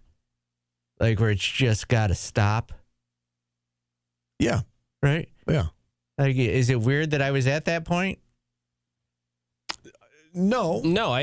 Like, how long do you go? You get, like, you just, it was kind of a, let's get it. And they did it. Yeah. Like, I never doubted they couldn't do it. It just felt like it was never going to happen. Like, and I don't know if it was just bad luck or whatnot. And they went out and they beat a really good team. Yeah. It had been 16 straight quad one games that they had lost. So that's a lot in a row. Yeah. And like, I'm not like a yell at the TV, throw the remote, punch a hole in the drywall guy, but you just get tired of it. Yeah. And right now I'm tired of my Steelers losing. Tired of my Padres not winning anything. I'm tired of the Sixers sucking. And I was tired of Syracuse basketball losing. And I didn't like the end of the Syracuse football season. Hasn't been a great sports year for me. I do think that, and I think, Paul, you're one of the people that comes to mind that you always say you can't put too much stock in one game. And I think in our position, a lot of times we're trying to tell fans that like the result of the game doesn't mean as much as the product, to go back to that word, right? No, I get it. So I think that's what Steve was saying, and I kind of understand that because it did feel like that win was worth like 3 games based on where it was in the schedule. But I think we knew this team was a lot better already before the Tennessee game, right? Yeah. Yes. Yeah, but there comes a point where the moral victories run out. Yeah, that's fair. That is fair. Yes. I think normally we're the voice of reason. I think you have let your emotions kind of get the best of you the last couple of weeks. Not that it's a bad thing, but you're looking at it from a fan perspective, right? As opposed to looking at it from, like the outside looking in, covering the team. Yeah. You're looking at it as a fan. So you were fed up, and I understand that too. I think we're all a little fed up. Like, gosh, can they win one of these games? Yeah, and they did it. Yeah, they did. They were playing too well not to get one of those. Like, they deserved one of those games to go their way, and they got it. They did, but I think the 31-point loss also, like, it was just a bad sports week for me, and I was angry. Yeah, I get it. But I think to go back to how this segment started, I think it's affected us, me and you, a little bit. But we'll get it back. Yeah, because I am becoming one of our listeners, and you're staying you.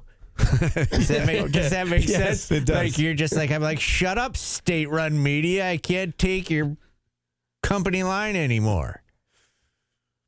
All right, well, Tim came in here for a reason, so why don't we get to that reason? That reason was today's business, brought to you by Superior Plus Propane. We're talking about important win for the men's team, very important win for the women's team the other night. Similar type of game in where they are at in their schedule. Now they will play SMU in an ACC opener, early season opener on Sunday. But you look at what Bart Torvik and the metrics are projecting for the women's team, and they could be 11-1 before the end of the year here because of getting this win over Auburn. So very nice win the other night, 66-60 in overtime. I think this is the style in which they're going to win games this year, a lot different from last year. It was not a pretty game. There were 50 combined turnovers. They went to their zone defense, which really frustrated Auburn. Syracuse amazingly won the game despite shooting 0 for 16 from 3. Auburn was only 3 for 9 from 3, but that's the style that Coach Jack kind of wants her team to be about, and we saw that against Auburn. Yeah, and I know you said that the women's team is kind of hesitant to keep these comparisons up with the men's team, but there are so many comparisons, right? Yeah. And even just the way that this season has started with, you can tell that there's an upgrade in talent, just like there is with the men. You've got a key player in Sophie Burrows who has not made three-pointers, right? Isn't she like 4 for 25 or something like that? Yeah, it's even worse now. I would have to look at it. I think she's 11% is what I saw the other day. Which, again, Nate Kings isn't that bad, but everybody was expecting Nate Kings to, shoot the ball well from 3. He hasn't yet, but he's finding other ways to impact the game, just like Sophie Burrows. She still finished in double figures the other night, 11 points. I think she had 4 steals. Big steal at the end of the overtime, Big steal at the end of overtime. The defense, both teams are very good defensively. Both teams just picked up a quality win. There are a lot of comparisons, and you can tell that the talent is better. And I think we saw last year's team didn't have the year that you wanted. And you're like, okay, Sophie Burrows is back. What else do they have? And then they supplemented with all these transfers. And I mean, Dominique Darius is. I love watching her play. She is a great player. You got Felia, who contributes quite a bit. Zoje, who had a career high in rebounds the other night with 13. It does seem like it's not just one player. This isn't like the DeAsia Fair teams, right? Where if she had an off night, they were in trouble. They've got a team that, even if Sophie Burrows isn't making shots or they went 0 for 16 from 3, they can still find a way to beat a pretty good team. I mean, Auburn had 1 loss, right, coming into that game. So 8-1, I like what I've seen out of the women so far. And they've got SMU. That should be a win, even though it's a road game. I mean, I think they're probably the better team, right, on paper. And then, they wrap up with some easier non-conference games. I mean, they could go on a little bit of a run here. So it's a very encouraging start for Coach Jack. Yeah, they did well in the portal, just like, it's amazing when you've got both the basketball programs got improved NIL, and it shows on the court. It does, and you go out and you look at where the transfers came from, and there was a lot of Power 4 transfers as opposed to, again, not to take a shot at Jaquan Carlos, but a kid that wasn't ready for this level. You've got players who have played at the Power 4 level, and they're looking like it. How long ago did we have a caller? We had Scooter on. So that was like an hour ago? Yeah. Okay. Let's go to Jerry. This should be Jerry wants to comment on the last caller. Jerry, he's a loyal listener. Well, I shouldn't have said caller. Your discussion about LSU. Oh, our last guest. Okay, gotcha. Yeah, and the comparison to the number of teachers you could hire. Yeah. I'm so tired of hearing that kind of nonsense. The question is, how much money does the LSU football program make? Okay.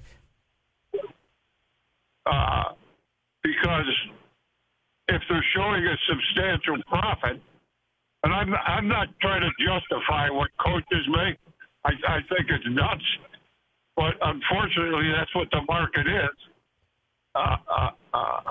And you could. A bigger question might be: is the NCAA has been running an ad talking about how many billions of dollars they spend on the non-revenue sports, and I guess to me that's harder to justify than football and basketball. You're spending billions of dollars with getting nothing back. If you want to look at this in terms of money spent by the states, that's where they should be looking at. Why are we spending billions of dollars on which is going to go up, by the way, because these people are all going to have to get paid too. All right. All right, Jerry. Sorry that Aaron Solomon upset you, but it's eye-opening when he raises those stats, Yes, right? And it could have been anything. Right. Like, that's a lot of money for a football coach. That's all he was getting at. He used a heartstring topic to use it. Like, that money could be spent better elsewhere. I'm not saying, like, F them kids. Who cares about the gymnasts? Like, come on. Get out of here with that. I do wonder about this moving forward with the salaries of coaches. And I know Lane Kiffin is among the best. And so, the best of the best. But I would also say, not to cut you off, but he's among the best option this year. I mean, this is the first time he's ever made the college football playoff. It almost feels like he became the big name just because 10 coaches said no, or other coaches were in the college football playoff. And so I think they overpaid, but I didn't want to completely cut you off. I just think it's amazing that the governor came out and said, we won't do this again, basically. Yeah. And here they are giving him a massive contract. Yeah, no, it is. It truly is remarkable. What I was going to say was I wonder moving forward if we are going to see coaches' salaries, not that they're going to go down, but are schools going to overspend on the coaches, or are they going to try to put more into NIL is my question. Because if it's all about getting players and the players don't necessarily care who they're playing for, they're more so playing for the paycheck. Like West Durham was talking about that a little bit, that they're not necessarily playing for the name of the school. They're playing because of NIL. So if that's truly the case, are we going to see schools opt for, like, a big job opens? Are you necessarily going to go after the big name and overspend, or are you going to go for a good coach that you don't have to spend as much money on, but now you give them more NIL resources and the product is still, like, look at what's going on with Indiana, and that's nothing against Kurt Cignetti, but he's not Nick Saban, and he's got the NIL resources, and he's a good coach, and look at what the results are. So anyway, that's what Virginia Tech is trying to do, right? Yeah, right. And it seems like Penn State is going to hire Matt Campbell now. That's the latest reports that are trickling out, that they're sort of making the final offer to Matt Campbell currently. I don't know. Penn State's probably thinking, do we play our hand wrong here based on how it's gone? I mean, I think Matt Campbell's a decent coach from Iowa State. He's always in the conversation, but it feels like he was option 10 on their list from where they started. I think the answer is yes, they've misplaced. Yeah. I mean, did you see on the first day of signing day, I think they signed 2 players? Is that I think they had 5 commits or whatever it was. They're 130th in the recruiting rankings this year. How does one guy become the agent of every football coach? Yeah. Like, that seems weird to me. Like, is there not other agents out there? I know he's probably the best, but man, everybody you're going to is the same agent as the guy you fired, and he's mad at you. It's kind of like Drew Rosenhaus, so right? He just pushed him to work harder. Like, hey, you know what? I'm going to get these other guys more money so they don't go back to that guy. Yeah. So I did not like the take on the non-revenue sports. Like, that's how some kids take up fencing or gymnastics in order to get to school and stuff. So it's a weird take, but it was just an example of how much money it was, and he used the bleeding hearts to get to the point.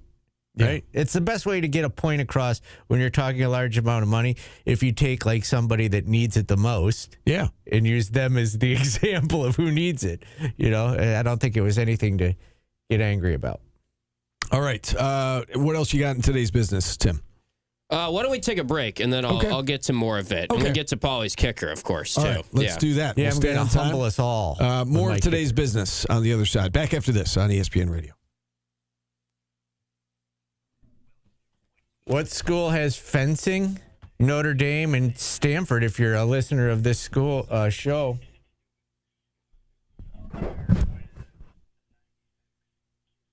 Yeah, those women's golf duels between Wake Forest and Stanford. Remember, Paulie? That was big news at the ACC. Remember the Notre Dame play-by-play guy skipped the Syracuse basketball game to go call the fencing championship. Oh, that's right. That did really? Yeah. He's like, I'm going to be honest with you guys. I'm not calling the game. I'm doing the fencing championships. Was that Tony? The guy who's the current? Yeah.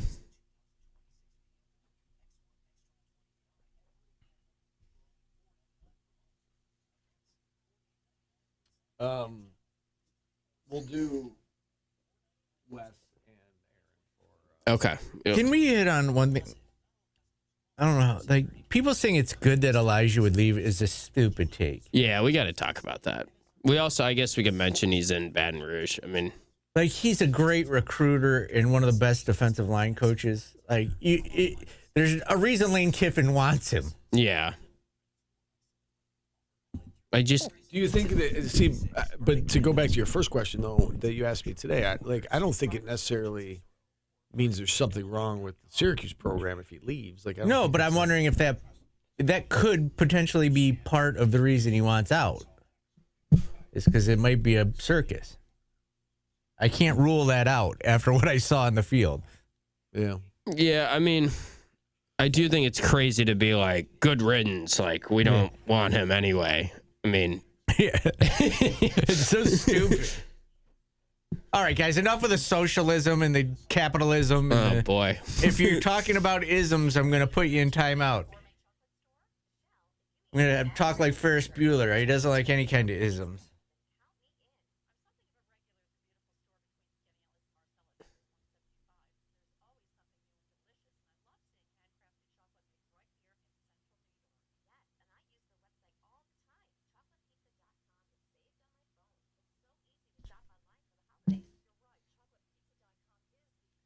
You can say that the football program isn't a circus after losing 70-7 and to BC. I don't know if it's a circus, but That's a circus. It's a goddamn circus. Put a 10 over that season. They got their ass wrung by BC. yeah, BC had to go to their backup QB too, and he could throw a pass downfield.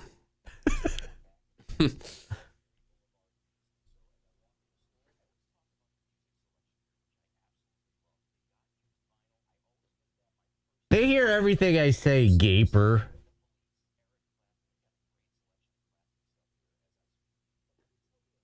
I love how you guys go from I am state-run media to say that to Fran, big mouth.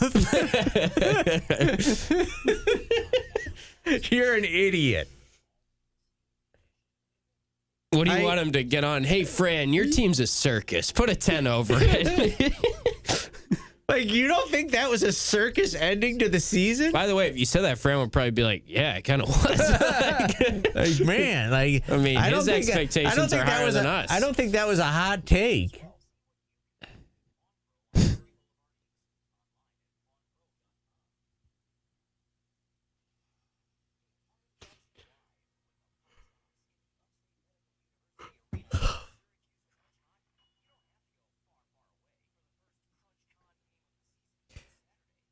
I would word it differently, yes, if I was talking to him. Dear God. It was just like I asked Coach Autry about how bad, his offense the other day. I just worded it better than his offense has been stagnant. I blamed it on other people saying it was bad.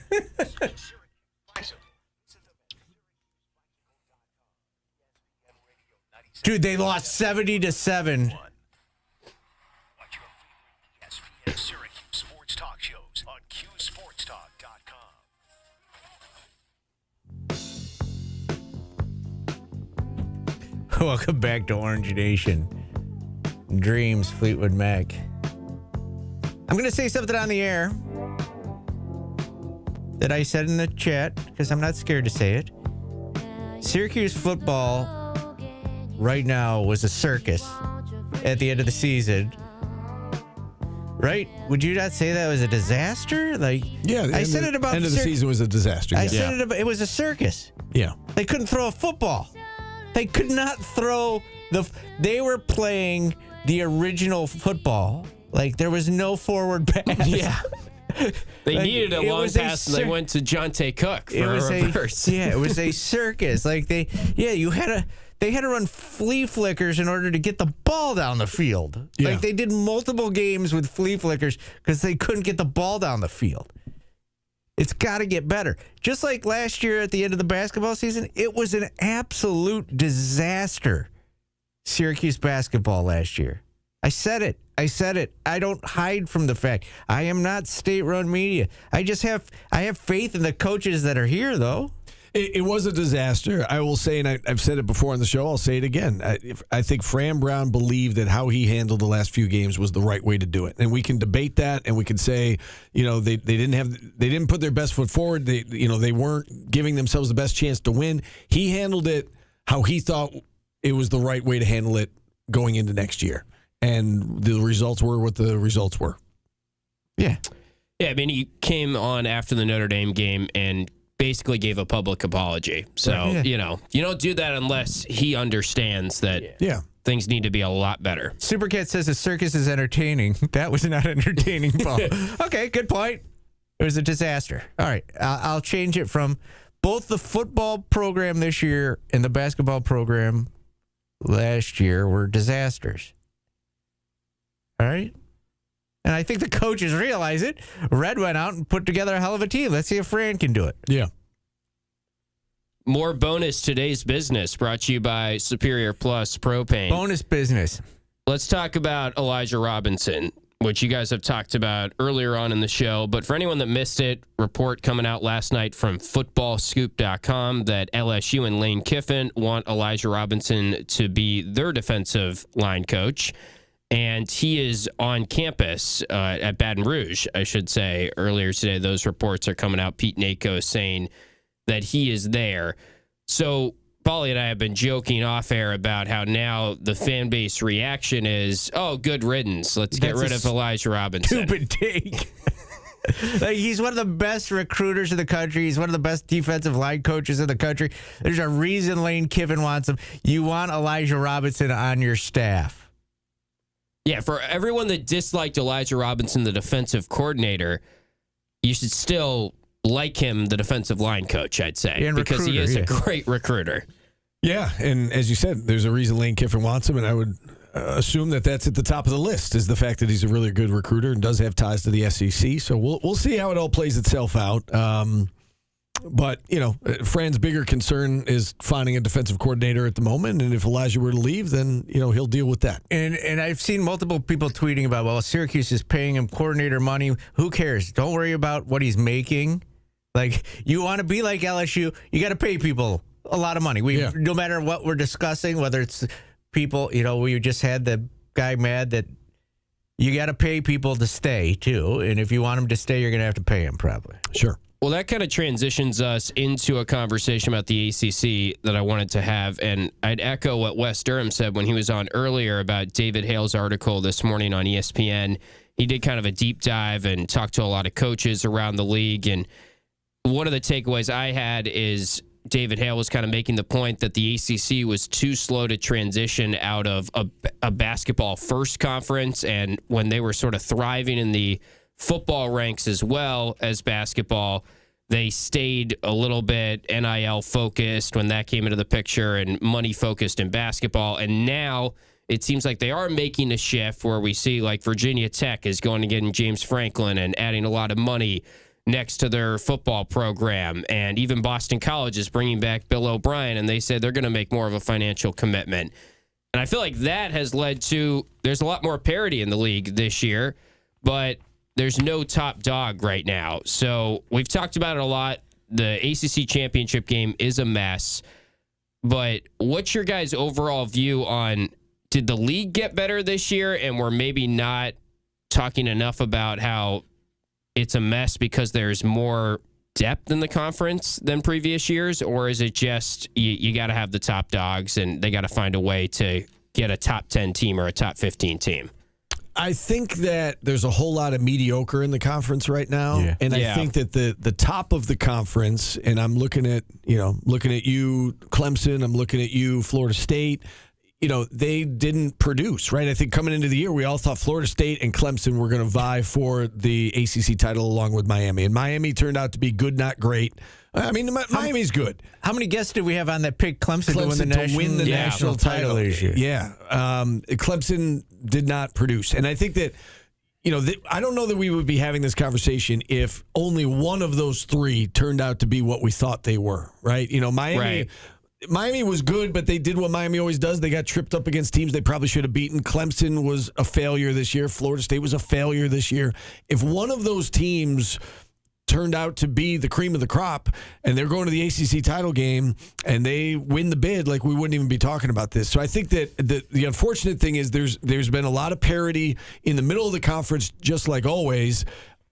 Unfortunately, this year, the middle of the conference became the top of the conference because the top of the conference didn't produce. Does that make sense? Yes. I think a good way to look at it is the Big 12 is not getting nearly as much flack right now. Well, they have Texas Tech, who is a legitimate top 5 team. They have a ton of resources at Texas Tech, a ton of talent, and people think they could maybe actually make it to the national championship game or compete with the SEC and the Big Ten.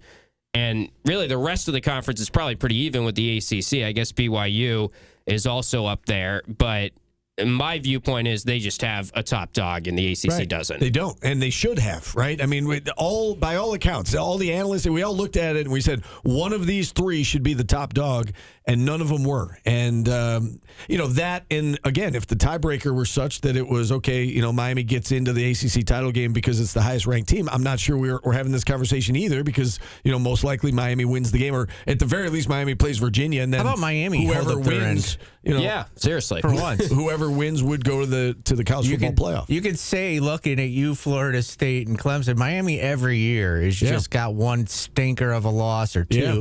It'd stop. Thank you. So I was listening to Joel Klatt when I was driving in. He was on, I think it was his podcast, or maybe it was a different podcast. I can't remember now. But he was making the case that we need to take this out of the committee's hands. It's become too tough to actually evaluate 3-loss Texas versus 2-loss Miami. And how do you make a decision on Miami, Notre Dame? Let's just put it on the field. Let's have conference championship weekend.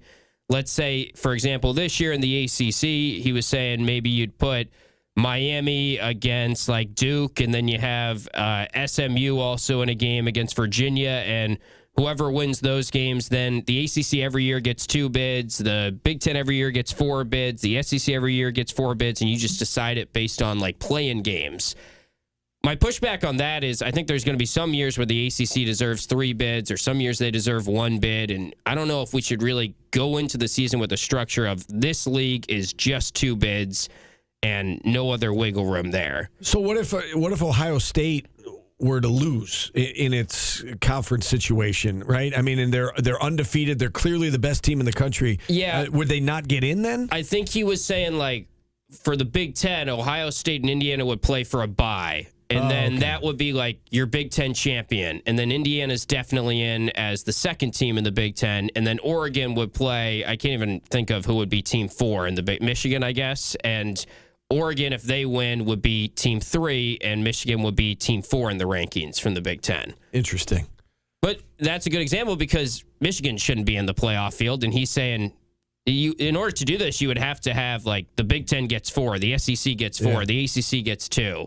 I don't know how you would make that work either. So for the ACC, if the ACC gets 2, are you putting your 2 best teams in the game against each other? Or are you, would Virginia and Miami play each other, or would they play 2 different teams? Because if they're playing 2 different teams and one of them loses, then that team's not making it to the college football playoff. I guess you would do for the ACC, I guess his answer would probably be, don't worry about the buys. They're not good enough to get a buy. You just have 2 teams. Advance. Yeah. I'm not really sure, though. Yeah. I just sort of heard him spitballing this idea, and he didn't go into detail on every conference. I also think that there's something to be said for the committee having to make a decision leads to so much fodder, so much chatter, which is good for college football, right? We've been talking about it for weeks and weeks and weeks. I would like to see, I think, there's always going to be arguments who gets in, but I think if you go to 16 teams, the bracket works in such that there's no buys, obviously, and you get a couple of spots to make sure that truly everybody gets in who should get in my opinion. If you're the 17th best team, you don't really have a case. And then that way you can include the group of 5, you can include all of the conferences. You don't have to say, well, it's the top 4 conference, the best 4 conference winners, or best Is it best? It's best 4 right now, Yes, right? yeah. Yes, and then that's what they're saying. ACC is probably not going to get in. Then they get the group of 5. I think if you expand to 16 or even 14 and then do 2 buys, it gives you a little bit more wiggle room. But again, I think if you get left out these days, then you have no one to blame but yourself. Kind of like with college basketball. If you get left out right now, you might have a case to get in. But if you just got left out, that's on you. You got to do more to try to get in. I still think there will be several arguments over Team 16 versus 17, but I think you are right. I mean, it does feel like there's more parity in college football now where Notre Dame might not make the playoff, and Notre Dame could win it all from what we've seen. Yeah. I mean, there's not a big drop-off from Team 1 to Team 12. Yeah, I would agree with that. Got a kicker, Paulie? Yeah, what were you doing at 3 years old, Steve? 3 years old. At 3 years old, I Eating know this for a crayons like fact. me? I learned how to chew gum at 3 years old to take a flight. All right, so you go to learned how to California. chew gum at 3. I did. I'm going to butcher this name, but India's Sarwaga Singh Kushwaha. Nailed I'm it. sure that's exactly how you say it. Sarwagaya Singh Kushwaha became the youngest player in chess history. Chess? Yes. At 3? Yes. To get a FIDE rating, which is the big ranking on the instant online chess world. He's 3 years, 7 years old. He's got a rapid rating of 1572. And in order to get that, you've actually had to beat somebody else who's FIDE rated. So imagine being that guy. I would lose. I don't think I've ever played chess in my life. That's probably shocking to a lot of people. But I've never played chess. I'm a checkers guy. I am that joke. I've never played chess. But could you imagine losing to a 3-year-old in chess? But it wouldn't be like you losing to a 3-year-old. It'd be like somebody who's actually good losing to a 3-year-old. Yeah, the parents want him to be a grand champion someday. Sounds like he's well on his way. Grandmaster. That's awesome. That's a good kicker. Not only in rap can you be a grandmaster, but in chess you could also be a grand. I love it. The world number 1, Magnus Carlsen, is his FIDE rating is 2,824. The 3-year-olds is 1,572. I don't really know what that means, but Am I props to the supposed to be impressed 3-year-olds. by that? Yeah. Yeah, Steve was just chewing gum. I was probably eating a crayon or Just snorting chewing glue. gum. Just chewing gum. That's it. All right, let's take a time When out. can you chew gum? That's a good question. We will wrap things up next on ESPN Radio.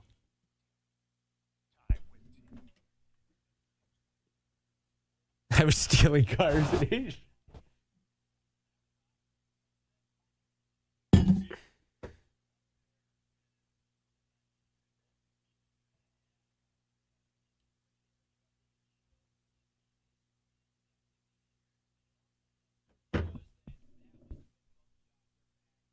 Steve was out looking for indigenous Igneous. igneous rocks. Igneous. Igneous, whatever the hell they are. Shit. Horticulture.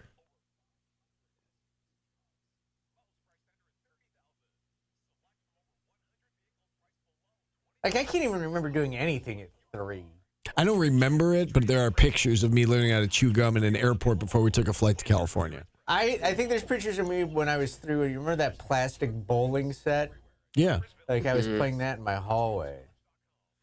You don't remember anything till you're 5, right? Basically. I don't know. Maybe 4.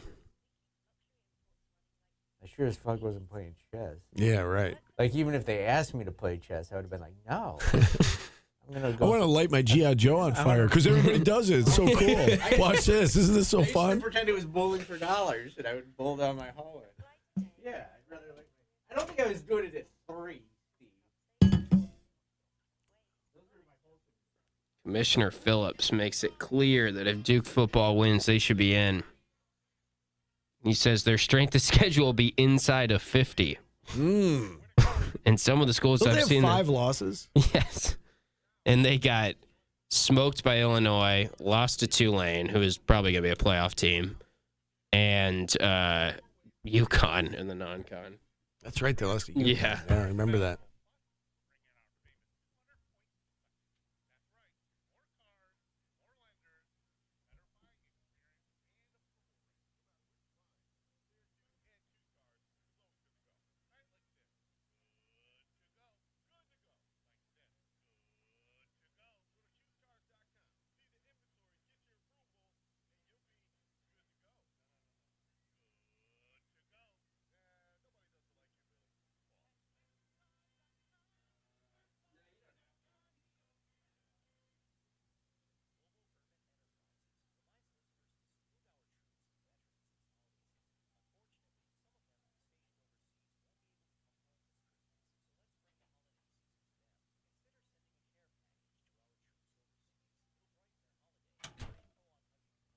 You know what? If I had Jim Phillips on right now, Gaper, I'd tell him the ACC is a circus because it is. Yeah. Like Syracuse, got blown out by Notre Dame 70-7, but the fact that so many people tuned into that disaster benefits them more than anybody else that played that week. Like, come on, like your schools are suing you to get out, and then like Syracuse next year could win 10 games again because their schedule is the schedule thing is easier, but that's across but you're college also football. not you might make less money because you're not playing any of the big TV teams. You're not getting the eyes. It's stupid. It's a circus. No, I can't throw steel till my bursa sack goes down. Spatching the wheeze. Freaking old. I've been eating so much pasta lately. I'm just a fat slob again.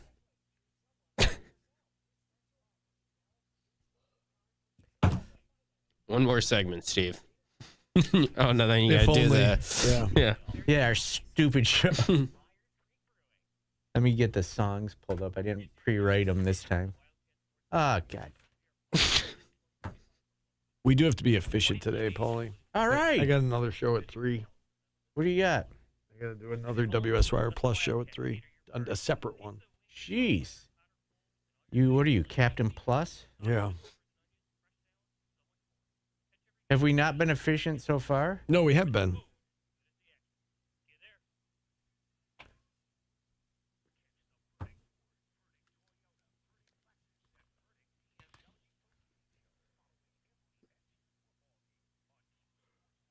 Perfect game today.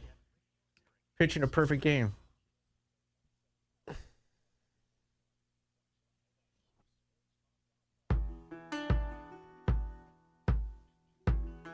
Humble brag. Perfect game today. Yeah, but you didn't hit too remote for the Twitch audience in like the first 3 songs, so they didn't even hear it. Oh, well. Sucks to be them. It's a couple of walks. He had a no-hitter, just not a perfect game. Yeah. Couple early walks, then he settled in. He did. He did. Man, you guys love to point out my errors. Well, perfect games are rare. I mean, especially for you. Yeah, I know. Like the music played perfectly on time. And You did well. I'm proud of you. Thanks. What are our options for tomorrow or for Monday or whatever? Today's Friday. We got the week. I don't care anymore. Monday's the 8th, right? So let's go. Taylor Swift, The Grateful Dead.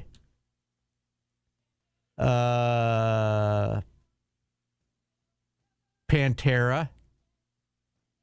One more. Celine Dion. Celine Dion. Did I say John Lennon? No, you did John not. Lennon. Do you want to do John Lennon? Because he died in 1980. On December 8th? Yeah. Remembering John Lennon? Sure. That's fine. That's fine. All right. I think I was going to vote for the Swifties. So was I. All right, you guys. Controversy. No. That sums you guys up perfectly. You'd rather hear the Swifties than John Lennon. The decision was made. The decision was made. Go with John Lennon. Steve would have a heart attack if we did Pantera. I can't name a Pantera song. Walk, Cemetery Gates. I've probably heard it, right? Yeah. You remember when we did System of a Down and you almost cried every bump in Motorhead? You're like, I didn't cry. This is too hard for me. It just wasn't. It's not my thing. Not my thing. All right, so we'll do John Lennon or Taylor Swift. What do you want? John Lennon. The decision was made. Yeah, that's a significant day. Yeah, that's fine. Yeah. We'll do. Remember Lennon. they announced that on Tim wouldn't. But I they don't announced, remember that. They announced it on Monday Night Football. You said 1980. I was 4. As Tim said, we don't remember anything till we're 5. Yeah. So no. I remember. I was old enough to remember. Yeah. I don't remember that. I wasn't playing chess though. I can guarantee you that. Tim, what do you got coming up on the show tonight? We'll be taking your calls, of course, 5 to 6 p.m. And I want to talk a little bit more. Maybe we'll find out about Elijah Robinson by that point, by 5 p.m. But I want to talk a little bit more about Elijah Robinson potentially leaving, what that means for Syracuse football, and who could be their next defensive coordinator. We haven't talked about that a lot yet, so I'll go through some of the names that come to mind for that. Did you guys know that Sarwaga Singh Kushawa, the youngest chess player in history to be ranked, says that Tim Leonard's show is the king. Checkmate. is the king of drive time. I like it. We were on the same page there. Yeah. We got to go. For Tim, for Paulie, I'm Steve. Enjoy the weekend, everybody. We'll talk to you again on Monday.